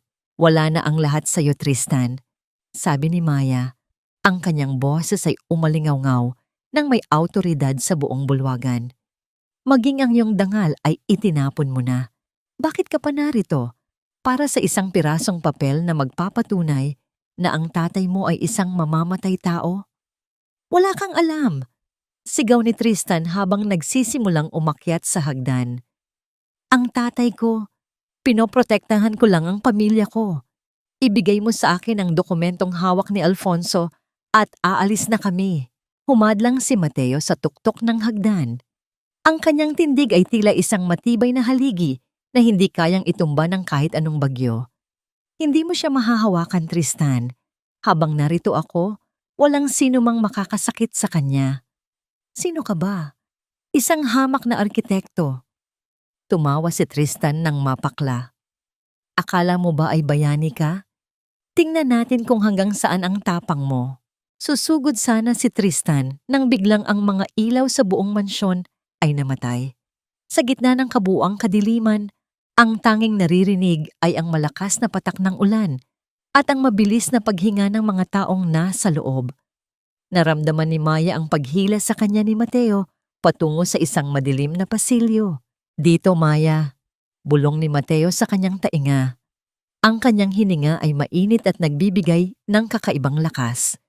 Sa gitna ng panganib, isang sandali kung saan naramdaman niyang hindi siya nag-iisa.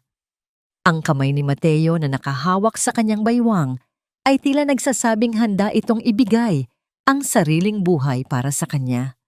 Mateo, mag-ingat ka, bulong ni Maya habang dahan-dahan silang gumagalaw sa dilim. Biglang isang sinag ng flashlight ang tumama sa kanila. Nahanap ko na kayo. Ang boses na yon ay hindi kay Tristan. Ito ay isang mas matanda, mas malalim, at mas nakakapanghilakbot na boses. Mula sa anino, lumabas ang isang anyo na tila isang multo mula sa nakaraan. Isang matandang lalaki na nakaupo sa isang high-tech na wheelchair, ngunit ang kanyang mga mata ay puno ng buhay na kasing talim ng isang agila. Si Don Roberto, ang lalaking akala ng lahat ay matagal nang pumanaw. Ang aking paboritong manugang, sabi ni Don Roberto. Ang kanyang boses ay tila kalawang na nagkiskisan. Kay sayang makita kang muli sa bahay na ito. Ang bahay na dapat ay sa akin na 10 taon na ang nakalilipas kung hindi lang naging matigas ang ulo ng iyong ama. Nanigas si Maya sa kanyang kinatatayuan.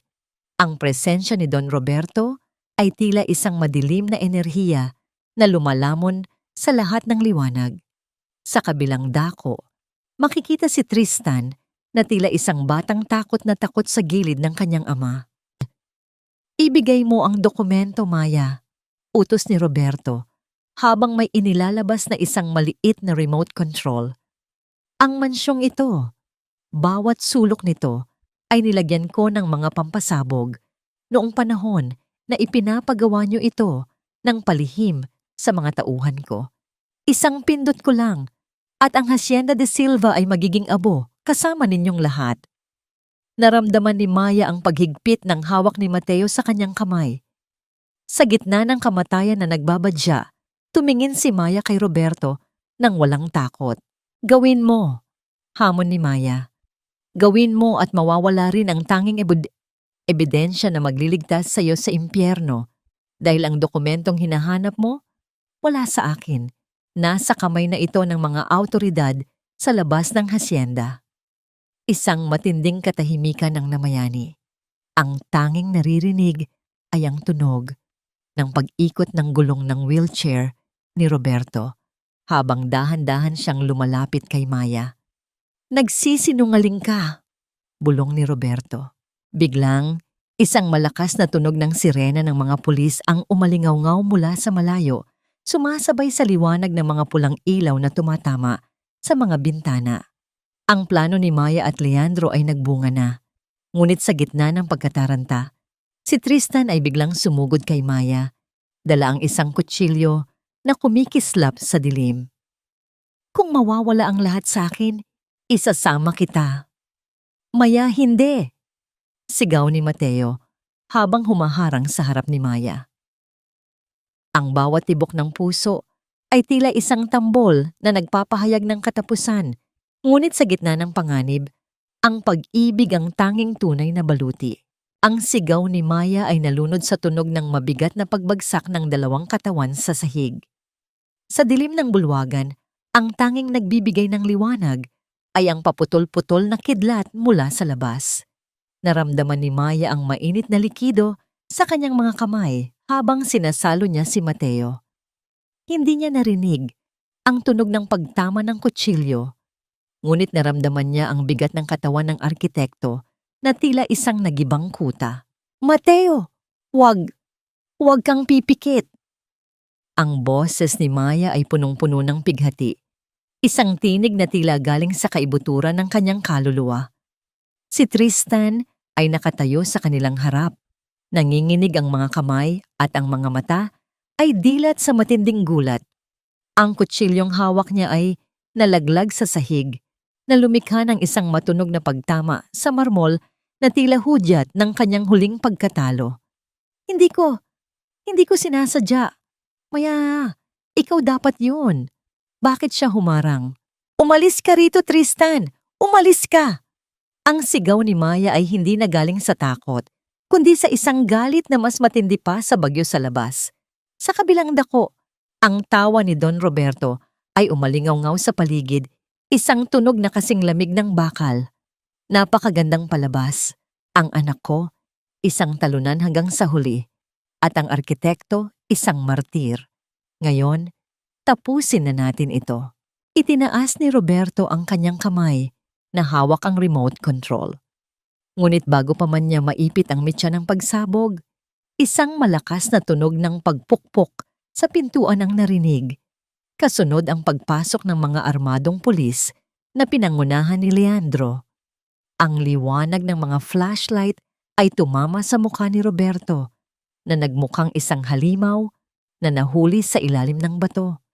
"Bitawan mo ang remote, Roberto! Napapaligiran ka na!" Ang boses ni Leandro ay puno ng awtoridad. Sa isang mabilis na galaw, isa sa mga pulis ang nakalapit kay Roberto at mabilis na naagaw ang gadget sa kanyang kamay. Ang banta ng pagsabog ay naglaho ng parang bula, ngunit ang tensyon sa loob ng silid ay nananatiling kasing talim ng dati. "Huli na ang lahat, Roberto," sabi ni Attorney Alfonso habang dahan-dahang lumalabas mula sa anino, dala ang tunay na dokumento. "Ang bawat krimen mo, mula sa pagkamatay ni Don Silva hanggang sa mga ilegal na transaksyon ng kumpanya mo, ay nasa kamay na ng batas. Wala nang aninong matataguan." Dinala ng mga pulis si Roberto at Tristan. Habang pinalalabas si Tristan, lumingon siya kay Maya na ngayoy nakayakap pa rin sa duguang si Mateo. Ang mukha ni Tristan ay bakas ang matinding pagsisisi, ngunit alam ni Maya na ang pagsisising iyon ay huli na. Ang utang na loob na palaging ibinabato sa kanya ay tuluyan ng nabura ng dugong inalay ni Mateo para sa kanya. "Ma'am Maya, paparating na ang ambulansya," bulong ni Leandro habang lumalapit. Tumingin si Maya kay Mateo. Ang arkitekto ay dahan-dahang nagmulat ng mata, bagamat maputla ang kanyang mga labi. May isang tipid na ngiti ang sumilay sa kanya. "Ligtas ka na." Iyon lang ang mahalaga. Ang hapdi ng nakaraan, ang sakit ng pagkakanulo ng kanyang pamilya, at ang takot sa kamatayan ay tila unti-unting naglalaho. Sa halip, ang naramdaman niya ay ang init ng kamay ni Mateo na humahawak sa kanyang palad. Isang hawak na nangangako ng muling pagtatayo, Hindi lamang ng isang mansyon, kundi ng isang durog na puso. Pagkalipas ng ilang oras, habang ang sikat ng araw ay dahan-dahang sumisilip sa likod ng mga bundok at ang ulan ay tumitila na, ang Hacienda de Silva ay muling binalot ng katahimikan. Ngunit sa pagkakataong ito, hindi ito ang katahimikan ng kamatayan, kundi ang katahimikan ng isang bagong simula. Nakatayo si Maya sa veranda. Pinapanood ang pag-alis ng huling sasakyan ng pulis. Sa kanyang tabi, nakaupo si Mateo sa isang wheelchair.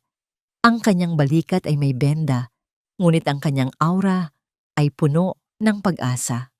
Sabi ko sa iyo, Mateo, mahinang sabi ni Maya habang nakatingin sa malawak na lupain. Ang bawat bitak, kaya nating ayusin. At ang mga pundasyon na itinayo sa katotohanan, dagdag ni Mateo, ay hinding-hindi na muling guguho. Ang pinakamahirap na bahagi ng pagbangon ay hindi ang pagtayo mula sa pagkakadapa, kundi ang pagtanggap sa katotohanang karapat-dapat ka ng maging masaya. Ang kaisipang ito ang dahan-dahang humahaplos sa isipan ni Maya habang pinagmamasdan niya ang pagsikat ng araw mula sa malawak na beranda ng Hacienda de Silva. Ang bawat sinag ng liwanag ay tila mga daliring ginto na humahawi sa huling bakas ng hamog sa mga palayan. Wala na ang amoy ng lason at takot. Ang hangin ngayon ay amoy sariwang damo at namumukadkad na mga bulaklak ng kape.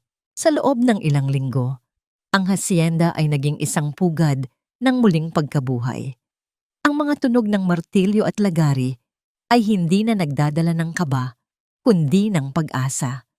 Si Mateo, bagamat may benda pa rin ang balikat, ay hindi mapigilan sa pag-ikot upang gabayan ang kanyang mga tauhan sa pag-aayos ng mga nasirang bahagi ng lumang mansyon. Mamaya, may balita na po mula sa korte. Nabalik ang diwa ni Maya nang marinig ang tinig ni Leandro. Ang abogado ay naglalakad patungo sa kanya. Bit-bit ang isang asul na folder na tila naglalaman ng huling pahina ng isang madilim na kabanata. Umupo sila sa silyang-yari sa sulihiya. Ang bawat inggit ng kahoy ay tila isang buntong hininga ng kaluwagan. Hinatulan na po si Don Roberto at Tristan. Panimula ni Leandro. Ang kanyang boses ay seryoso, ngunit may himig ng tagumpay. Habang buhay na pagkabilanggo ang hatol kay Roberto dahil sa maraming kaso ng pagpatay at malakihang pandaraya. Si Tristan naman ay haharap sa mahabang panahon sa likod ng mga rehas dahil sa tangkang pagpatay at pakikipagsabwatan. Si Doña Remedios nasa ilalim pa rin ng pagsusuri ng mga doktor sa piitan dahil sa kanyang kondisyon, ngunit hindi siya makakatakas sa hustisya. Huminga ng malalim si Maya. Inasahan niyang makakaramdam siya ng matinding katuwaan, ngunit ang naramdaman niya ay isang malalim na katahimikan. Ang hustisya ay nakamit na, ngunit ang mga taon na nawala sa kanya ay hindi na kailanman mababalik. Gayunpaman, ang bigat na dati ay tila isang malaking bato sa kanyang dibdib ay tuluyan ng naglaho.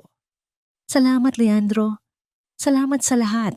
Mahinang sabi ni Maya. Wala po iyon, ma'am. Karapatan niyo ang kapayapaang ito. Sagot ni Leandro bago magpaalam upang asikasuhin ang muling pagbubukas ng MH Trust.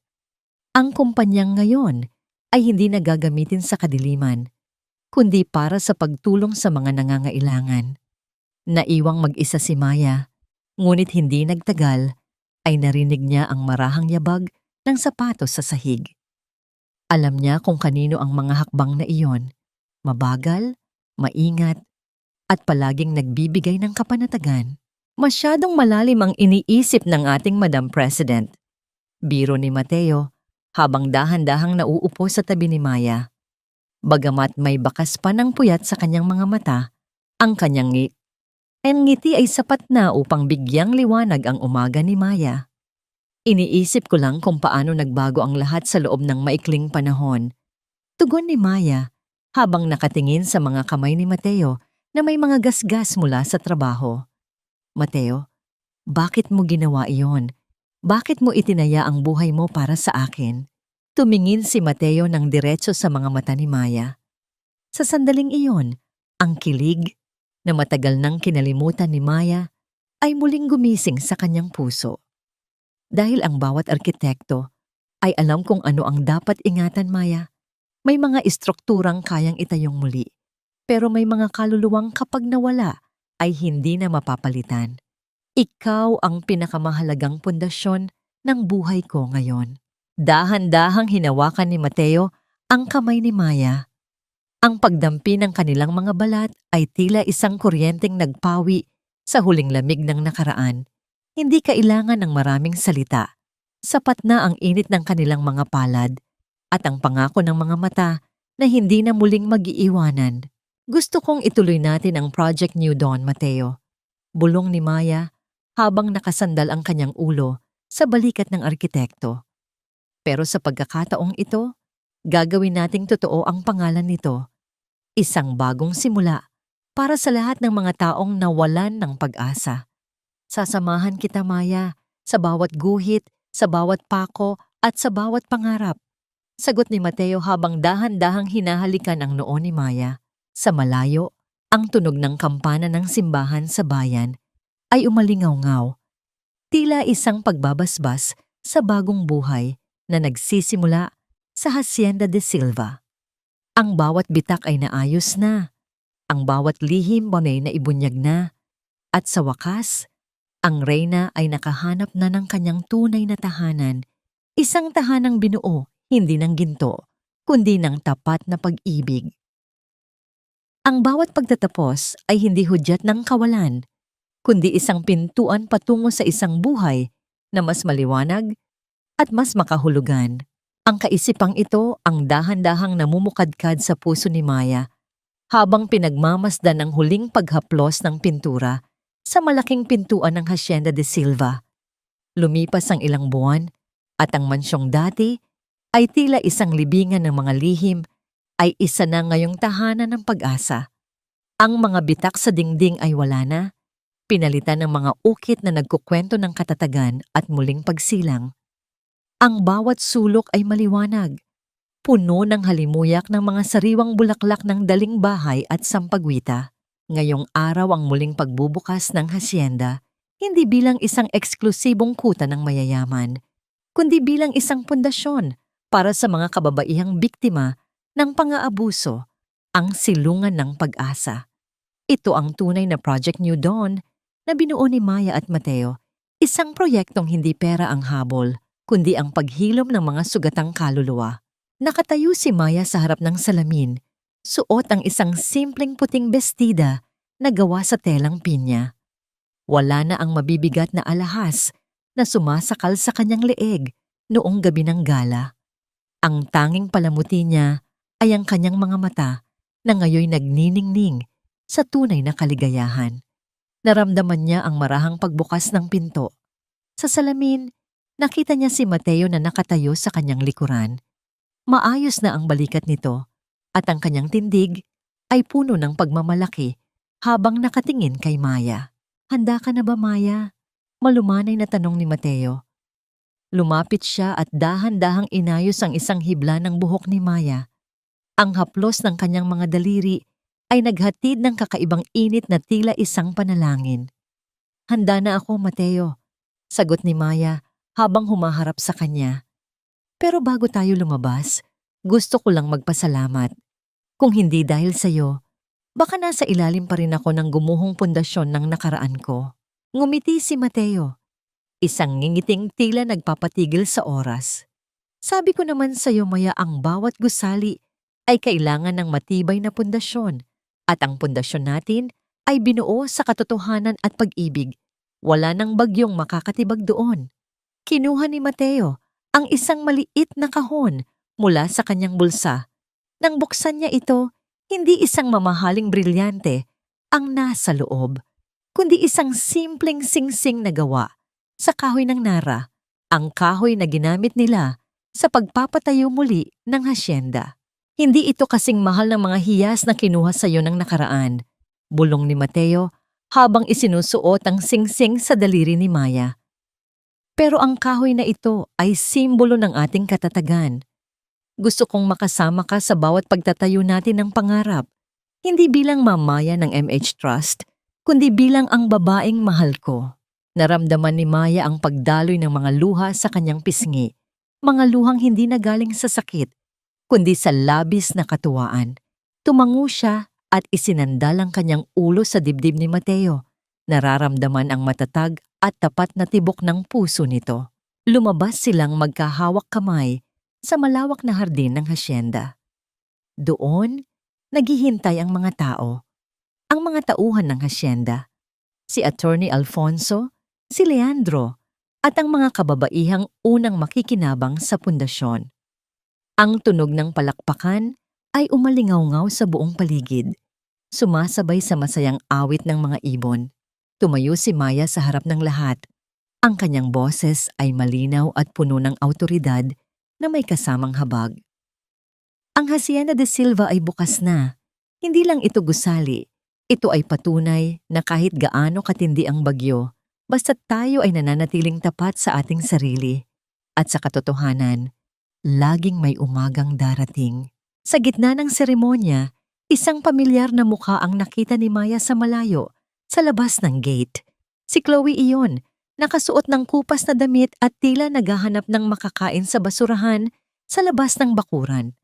Nang magtama ang kanilang mga mata, mabilis na tumalikod si Chloe at naglakad palayo sa dilim.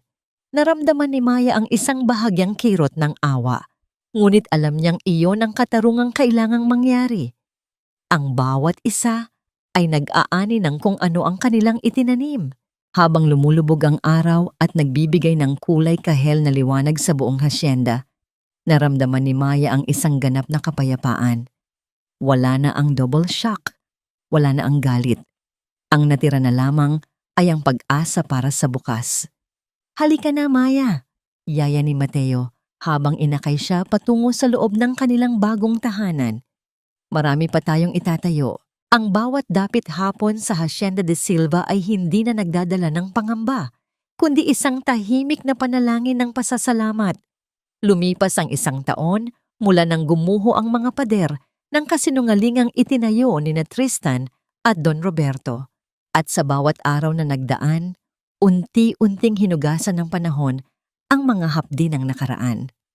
Ang mansyong dati ay puno ng malamig na aura ng kasakiman ay isa na ngayong buhay na tahanan kung saan ang halakhak ng mga bata at ang masiglang usapan ng mga kababaihan sa silungan ng pag-asa ang nagsisilbing musika sa paligid. Nakatayo si Maya sa ilalim ng malaking puno ng mangga, ang kanyang paboritong lugar kung saan matatanaw ang buong lupain. Hawak niya ang isang tasa ng mainit na tsokolate. Ang usok nito ay dahan-dahang sumasama sa malamig na simoy ng hangin. Wala na ang kanyang mga mamahaling alahas. Ang tanging nagniningning sa kanya ay ang singsing na gawa sa kahoy ng nara at ang payapang liwanag sa kanyang mga mata. Sa malayo, natatanaw niya ang mga bagong gusaling itinayo ni Mateo para sa kanilang foundation. Ang MH Trust ay ganap na ring nagbago. Hindi na ito isang kumpanyang nakatuon lamang sa pagpaparami ng yaman, kundi isang sandigan para sa mga maliliit na negosyante at mga taong biktima ng kawalan ng katarungan. Ang bawat sentimong kinikita nito ay may kalakip na misyon. Ang tiyaking wala ng ibang Maya ang kailangang magtiis sa dilim ng mag-isa. Iniisip mo na naman ba ang nakaraan? Isang mainit na bisig ang dahan-dahang pumaligid sa kanyang baywang. Hindi na kailangang lumingon ni Maya para malaman kung sino ito. Ang amoy ng sariwang kahoy at malinis na sabon ay sapat na para pakalmahin ang kanyang puso. Hindi na ang sakit, Mateo. Tugon ni Maya habang sumasandal sa dibdib ng kanyang asawa. Iniisip ko lang kung gaano kalayo na ang narating natin. Noong gabing pinalayas ako ni Tristan sa mansyon, akala ko ay katapusan na ng mundo ko, pero yun pala ang simula ng tunay kong buhay. Hinarap siya ni Mateo. Ang kanyang mga mata ay puno ng paghanga at tapat na pag-ibig. Ang bawat bagyo ay may dalang aral, Maya. At ang aral na itinuro mo sa akin at sa lahat ng mga taong narito ay ang katotohanang ang tunay na reyna ay hindi nakikilala sa kanyang korona, kundi sa kanyang kakayahang bumangon mula sa sarili niyang abo. Dahan-dahang hinawakan ni Mateo ang pisngi ni Maya. Sa ilalim ng nag-aagaw na kulay ng langit, nagtagpo ang kanilang mga labi. Isang halik na hindi lamang simbolo ng pagnanasa, kundi ng paggalang at pangakong hinding-hindi na muling magbibitaw.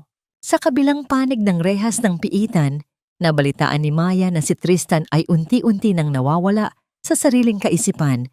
Paulit-ulit na binabanggit ang pangalan ni Maya at humihingi ng patawad sa hangin. Si Doña Remedios naman ay nananatiling mag-isa. Ang kanyang mga hiyas ay napalitan ng malamig na bakal ng selda. Wala nang galit sa puso ni Maya para sa kanila. Ang pagpapatawad ay hindi nangangahulugang kinalimutan na niya ang kanilang ginawa, kundi ang pagpili niyang huwag nang maging bilanggo ng kanilang mga pagkakamali. Malaya na siya, ganap na malaya. Habang ang araw ay tuluyan ng nagtatago sa likod ng mga bundok, naglakad ang mag-asawa pabalik sa mansyon. Ang bawat hakbang nila sa damuhan ay tila isang pagpapatibay sa pundasyong kanilang itinayo. Ang bawat bitak ay naayos na, ang bawat sugat ay naghilom na, at sa wakas, ang Hacienda de Silva ay naging isang tunay na santuwaryo ng pag-ibig at katarungan. Ang kwento ni Maya ay hindi lamang kwento ng paghihiganti. Ito ay isang paalala sa bawat nakikinig na ang halaga ng isang tao ay hindi nasusukat sa kung gaano siya kabilis bumagsak, kundi sa kung gaano siya katapang na harapin ang umaga nang may ngiti sa kabila ng lahat. Sa huling pagkakataon, lumingon si Maya sa abot tanaw at bumulong sa hangin. "Salamat, Papa. Tapos na ang laban. Payapa na tayo."